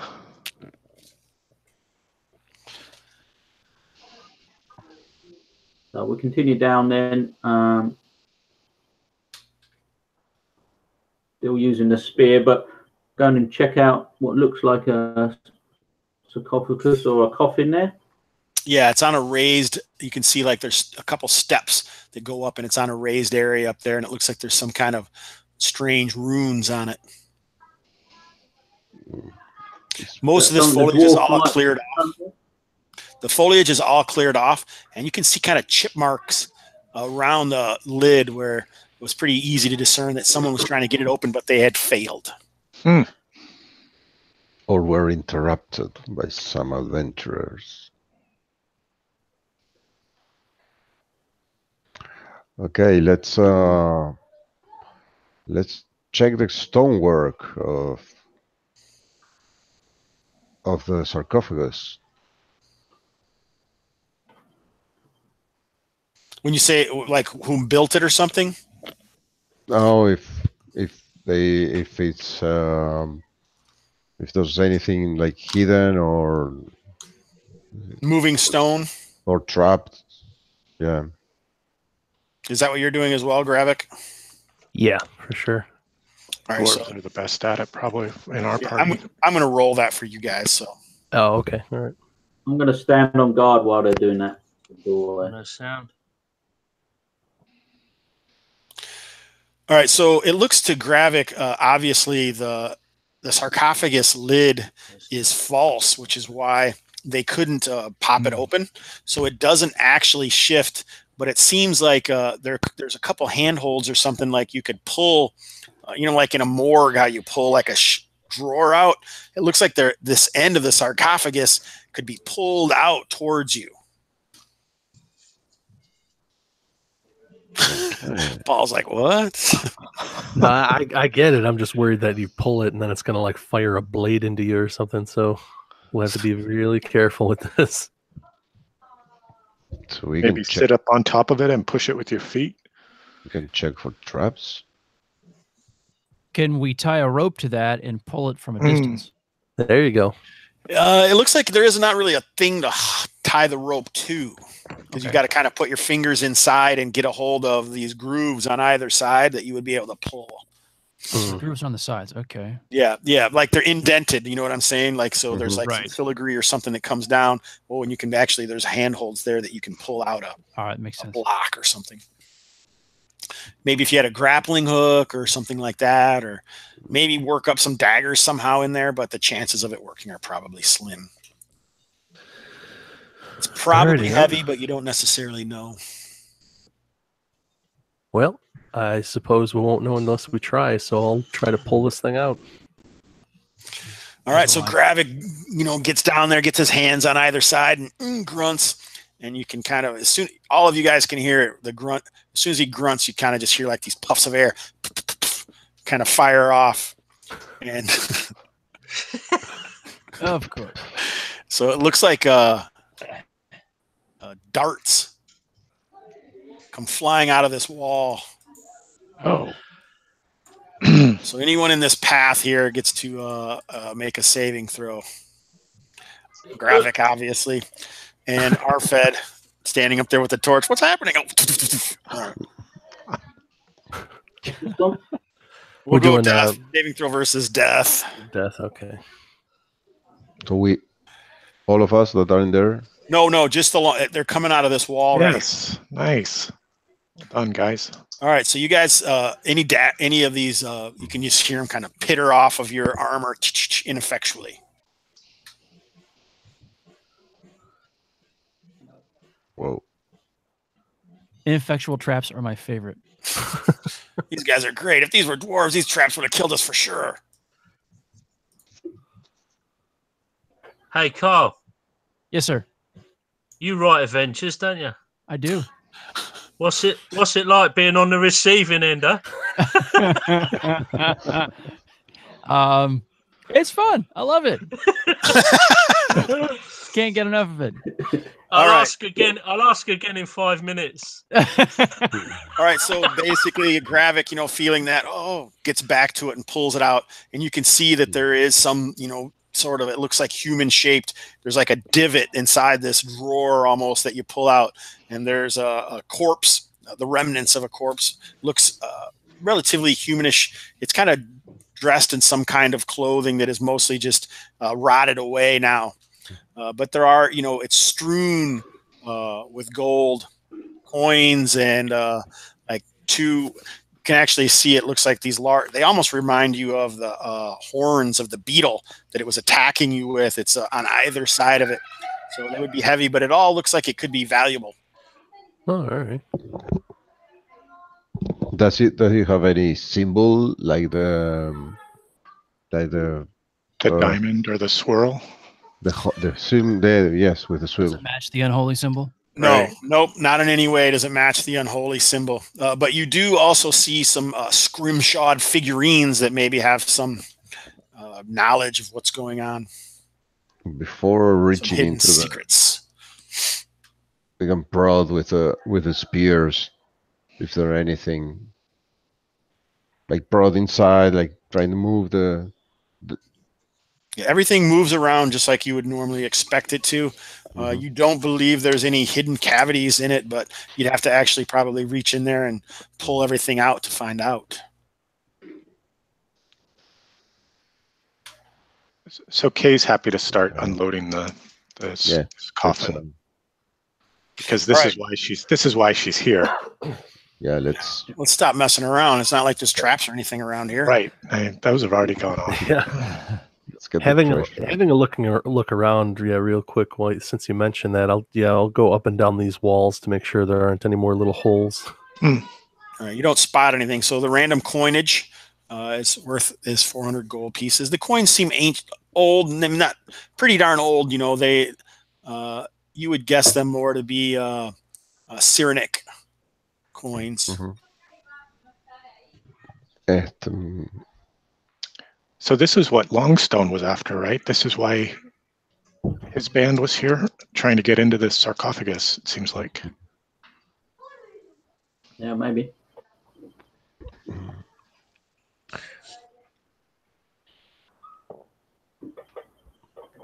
Fine cloth looks destroyed.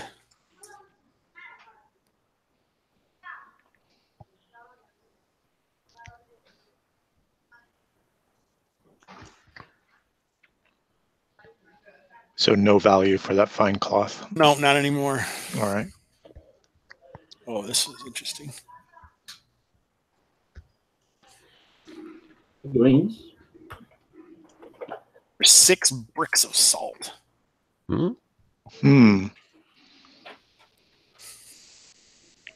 What does the figurines represent? They're like idols or people? You can. Why don't you make an intelligence or wisdom, whichever you want, at half check. This is a long way from the furnace. I guess I would imagine. Wow.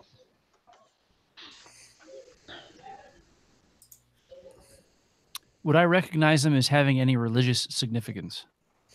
You can make a check, but you're going to get a -1 because someone else had already kind of tried to figure it out. So you're at half. You could use wisdom, so you need half of your wisdom. So just make a wisdom check, but it's going to have to be under, 18, 9, 8 or less.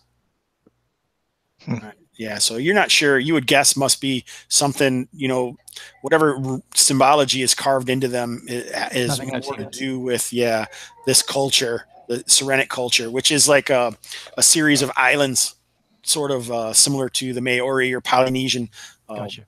Once they're whispered to be crazy savages, the guy that I guess you guys wouldn't. There was a duel not too long ago that half Scapson wrestled a Serenian pirate. Okay. Oh, Patches. Yes. Anything under the body? It looks like you can, when you're checking under the body, you find like he has, it looks like he had earrings, all made out of bronze, earrings and like a bracelet. And what about those big rhino beetle horns? Yeah, you think there probably has some value to somebody. Maybe pick those up on the way back.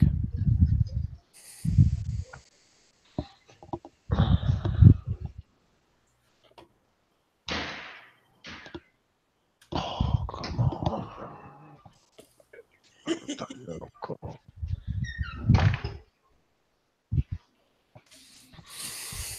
I think there were 2 of those beetle horns, right? Mm-hmm. That's quite a good bit of treasure there.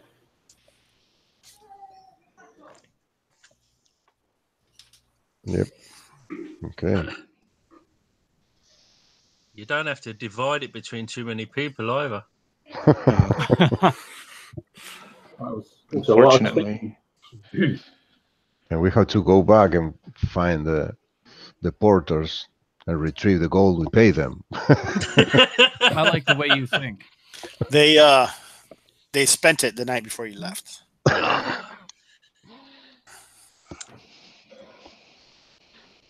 Yeah. To be honest, I'm gonna have to be a bit of a party pooper soon anyway on time. So yeah, we're everyone else is agreeing. I would guess we're there. Okay, that's cool. Time-wise, you guys can keep going and play, but we'll end up rolling on the random table of what happens to you when you return, which could be pretty nasty. Well, should we maybe head back for Sindanor then? Mm-hmm. Well, I'm thinking that's a smart move. A little luck that I've managed to obtain over the last few rolls is probably. Okay. Oh, what do we got? 3 unholy symbols. I've got it here if you want it, Jason. Yeah, I try to put it into your notes too. Yeah, just in case some of this stuff actually has some sort of significance sometime. Like selling these cursed figurines. I mean, if something could happen, and it might fall back on y'all. Who knows? All right, so you guys are making your way back across the rope and heading down? Yeah, I think we're headed back for Sindanor, across the rope, through the jungle. If my math is correct, all the loot we brought in today was worth 1,000 gold pieces. Oh, no, plus the 400 gold coins, so it's 1,400. And Spike had 50 GP on him as well. Yeah, so keep that separate, though, because you won't get XP for that. Okay. Yeah, I agree with your tally, Dungioni. Hey! Don't give RFED any money either. Don't give RFED anything. Yeah, you don't. Yeah, we'll hold that for you, RFED. Well, I'm gonna hopefully rid myself of this curse. Oh, right. Owe someone 150 gold to supposedly remove me of this curse. All right, are you guys taking a known route to get back then? Yes, please. Yes. The shortest, Quickest. safest known route. Yeah. Away from the beetle location, though, I'd suggest. Yeah. That was 63.51, I think. A little bit more south for that, maybe. All right. So you guys pause for a break. You can get about this far before the night's up, and you have to use a round of rations. How many of us are there? 5. 5. I can feed the party. Nice. Yep, Kay throws a party for the party. Nothing happens. Within a few hours, you reach the gates of Sindanor, which you knew it was pointless to go in the night anyway to push because they wouldn't have opened the gates. All right, you've arrived in Sindanor, and of course the Black Guard requires a tiv. It doesn't look like you have as many as you once quite did. 10%. No offense. Yeah, we left with 13, came back with 5. All right, so yeah, you pay the 10%. All right, so you got 1,400 GP in XP, right? Correct. In a total of 1,450 GP, which if you give 10%, 14 is 145, right? Yep. 140.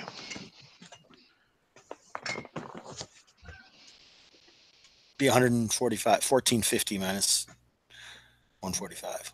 Oh, sorry, you're counting the treasure. You guys are going to split it up, right? Yes, we are. Mm-hmm. All right, good. Awesome. So that's 1,315. All right, you didn't find a new location, but yeah, 570.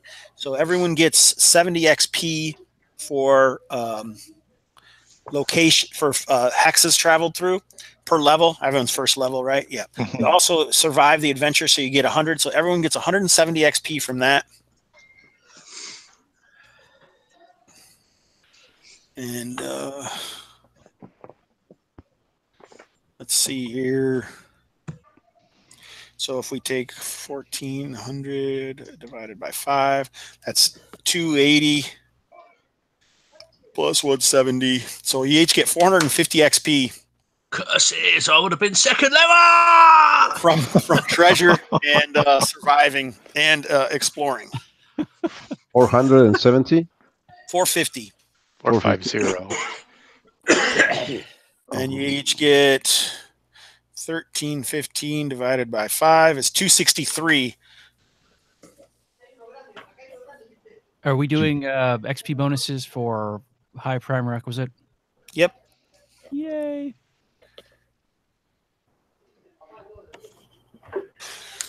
So not bad, not bad. Does anyone want to carouse? Yes. Let me move Spike over here into the dead group down below. All right. Spike and Rach. And I'm second level. Right on. Yeah, same as that. Congratulations. Yeah.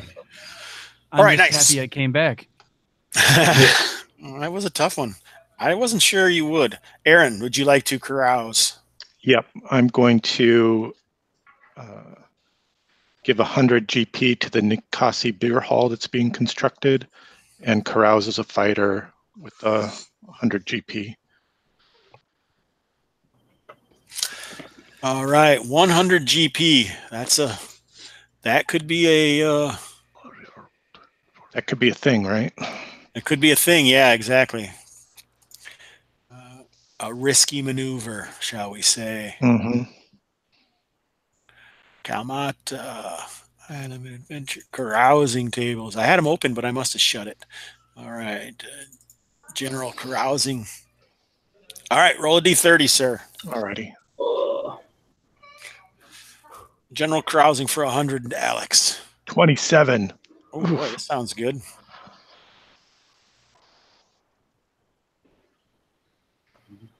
Wow. Nice. Well done Wow. Yeah. for the It's better Spaniard. than I want. Bag of hit points. You're as badass as a half. Wow. All right, nice. Here we go.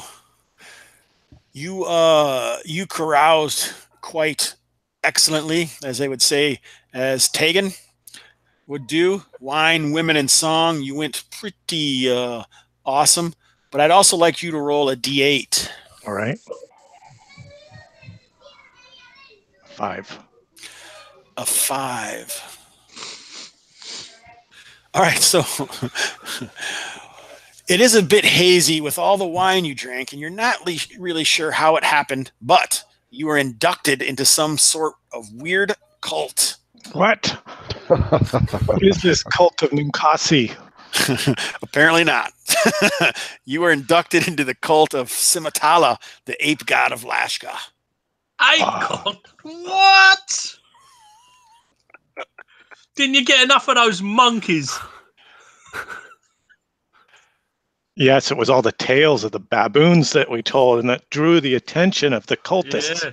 Yeah, it did. The Scimitolans. This is fantastic. What?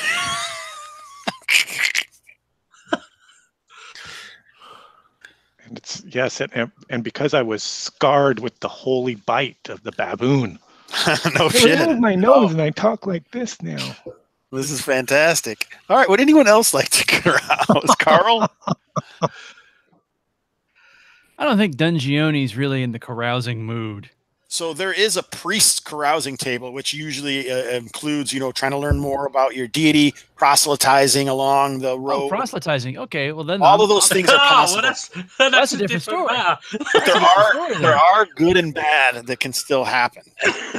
So how does your carousing table work? How does this work? Basically, you would choose how much money you want to spend. Oh, you also get the XP for that, Aron, of course, 100 XP. Oh, plus 100, okay. Yep, you get 100 XP because you spend 100 gold. So usually you're going to get some amount of the XP. Not always, but sometimes, depending on what happens. You might get more than you spent. You may get less. You could get beneficial. You could get negative. You never know what's going to happen exactly. You would just roll a D30, say how much you're going to do, what table you're rolling on, and we go from there. So what's the usual range for spending? Is there like a tier, like you spend this much, you get this? Or Nope. Usually it's going to just be relative to the amount you spend. But I would say I would not spend 50 because the dangerous things or the risky things that can happen can be just as bad regardless of how much you spend. All right, because I don't have a lot of cash and I got to buy all new equipment because it all went down the hill with Ramek.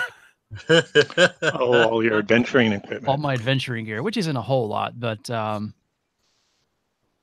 know what? I'm just going to spend 10 gold. I would suggest not doing that. No? It's better to spend nothing. Gold, yeah, because if you spend 10 gold and something bad happens, like you're denounced for heresy or something horrible happens to you, it wouldn't be worth it. Like so really just it's better to either spend a lot or just not spend.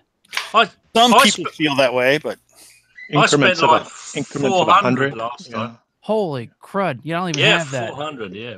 Boom. You know what? I just my first day here. We're gonna skip all that. We're just gonna settle in, save my money. That sounds smart to me, actually. Darren, I'm not spending any money, but I do want to go and see Mutatus. Is it Mutatus? Some malleable.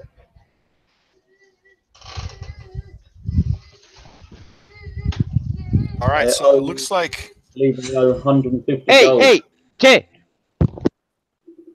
Look at him out the window, yelling down. I will beat your ass, at kids. Hey, wait!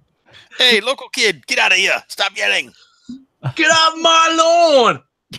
Get off my lawn! All right, roll a reaction roll. Let's see what happens. Fucking kids. You're still not muted, Gabriel. Oh, sorry. Oh, fuck. Fuck, Alfred. What did you get? Oh, okay. So you have paid for the curse, but Mutatus, in his malleable form, is not pleased, but he does keep up with your previous thing. Like if you would roll raw, maybe you would have gotten something bonus out of that. But the curse is gone, right? Oh, wow. You paid the 150. That's what you owed, right? That's the good news. Yeah. Yep. So he looked into it enough, and he comes over you and breathes on you in this massive miasma of gas, rolls over you, and you feel a little swoony. And when you wake up, you still have gold. Woo! Fantastic. Spaniard, are you going to party down? Yeah, just like Spike would have done. All right, so you're drinking or what? Spike sometimes went around and hung out with the hoodlums around town. Yeah, don't do that. Don't do that. So roll how much you gonna spend? 100 gold pieces. All right, roll D30. What'd you get? Another worldly voice. Oh my god. Go there, don't go there. 26. Welcome to the cult of Simatala. All right, so you would offer One adventure we all became monkey worshippers. wine, women, and song, and all the worldly pleasures were yours. As you were drunk and feeling Spike on your shoulder and whispering in your ear, you gave some increasingly boastful tales. Mm-hmm. All right, so roll a D30. Ooh. Okay. Oh, another 26.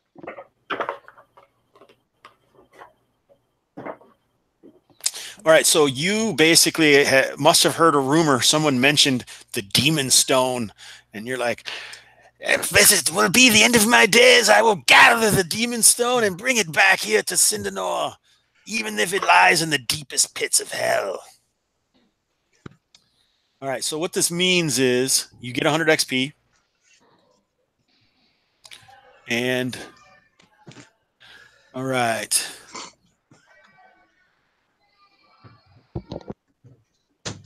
Okay, so if you accomplish this goal, you get a times 5 XP. So if you get the 100 XP already, but if you accomplish this goal and return to Sindanor with the Demon Stone, you'll gain 500 XP, and you'll gain a permanent +2 reputation. Interesting. But if you don't, then you'll have -2 reputation if you go 2 sessions without it. Without Looking for it, yeah. Okay. Without any word of you going after it. Okay. So now, is it like kind of a discovery effort to figure out what the Demon Stone is and where it's at and that kind of stuff, Jason? Yeah. And I'll because the person who mentioned it, there's going to be some rumors about it, and so I'll have some rumors for you for the next session, or maybe I'll even write them down to the in the community. Okay. Nice.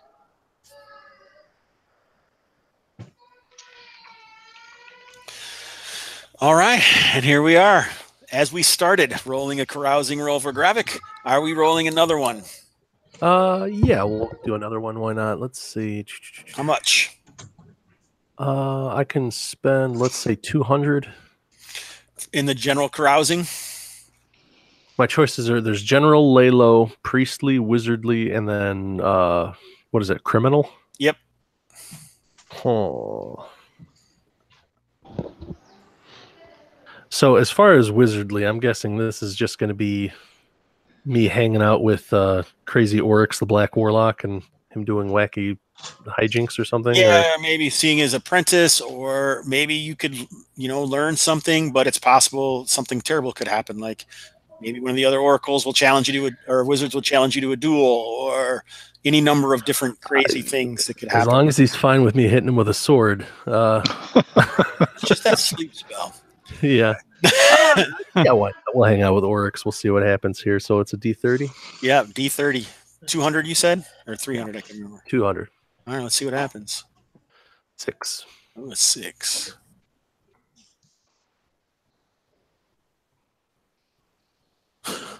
Oh, no. All right, awesome. So roll a D6. Okay. 4. A 4. All right, so your research is into the occult and doing menial and seemingly arbitrary tasks for Oryx have ran you into some trouble with one of Sindanor's many dark cults. Okay. The monkey cult. Yeah. All right, so roll a death save. Oh God. Oh, all right. Well, there's that. Let's see. Good thing you're a dwarf. Oh, not this time. Failed. All right, so this is kind of meta, but the cult of the loam is aware of your face and name and seeking revenge for your sacrilege and introspections and researches into their nefarious deeds. Either way, you get your XP, 200 XP. Oh, cool. All right. What do you need to hit to get to second level for a dwarf, by the by?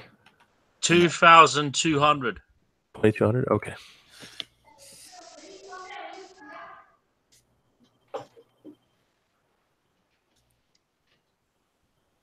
Nice. So we got a lot of cool emergent stuff happening now. Fantastic. All right. So does anyone have any questions or anything about what has occurred?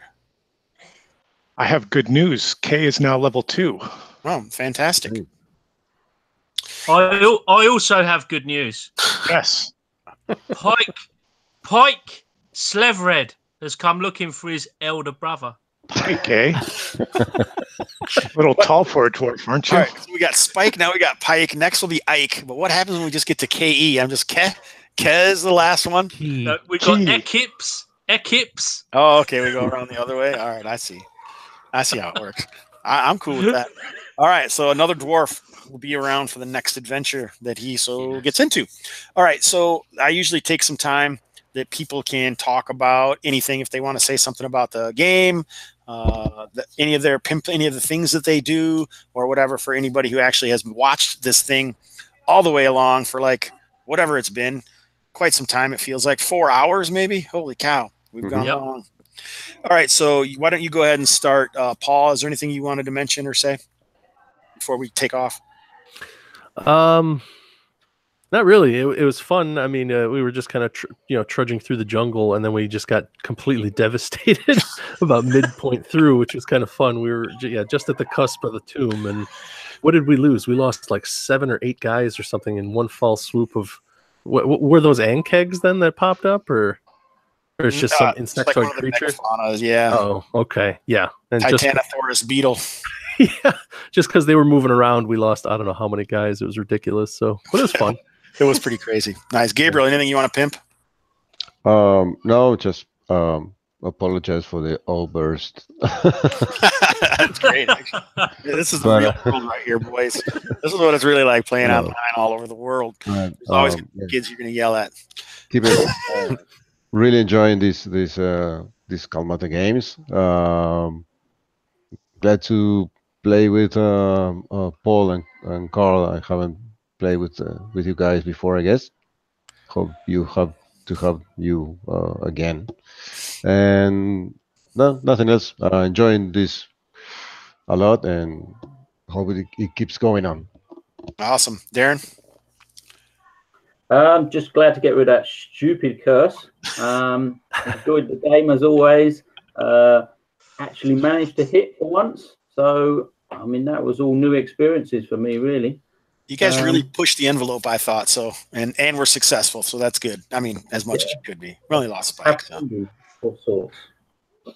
Acceptable casualties. Spike, anything you want to pimp there, buddy? Yeah, man, if you want some more craziness, just check out Spikepit podcast. And as a wise man once said, it's better to burn out than fade away. Carl? Well, Jason, thank you for running this. It was a great fun. This is a really fun group. You were all really pleasant to game with. I really appreciate that. I look forward to the next time. I can't wait. And I am going to pimp my podcast as well. Good. 4 of the Mega Dungeon will be coming out this week, hopefully Tuesday. And yeah, that's about it. It's great. Check it out everywhere you listen to podcasts. Aron? Thanks for a great game, Jason. Guys, always fun to play with you. Nice to meet Paul and Carl. In hindsight, maybe we shouldn't have pressed on and gone back to Kalmatta, licked our wounds, and hired some more henchmen, but maybe lessons learned on that. Either way, it was a blast. I appreciate you guys joining me in the morning for me on a Sunday. It's awesome to play with you guys. I have a blast playing Kalmatta all the time. It seems like it gets better almost every session. So, yeah, Random Screed, Hobbs and Friends, Hex Talk, Mega Dungeon, Spikepit. You guys check them out. Enjoy. And I think we'll call it a day. Awesome. Cheers to burn out to the fadeaway.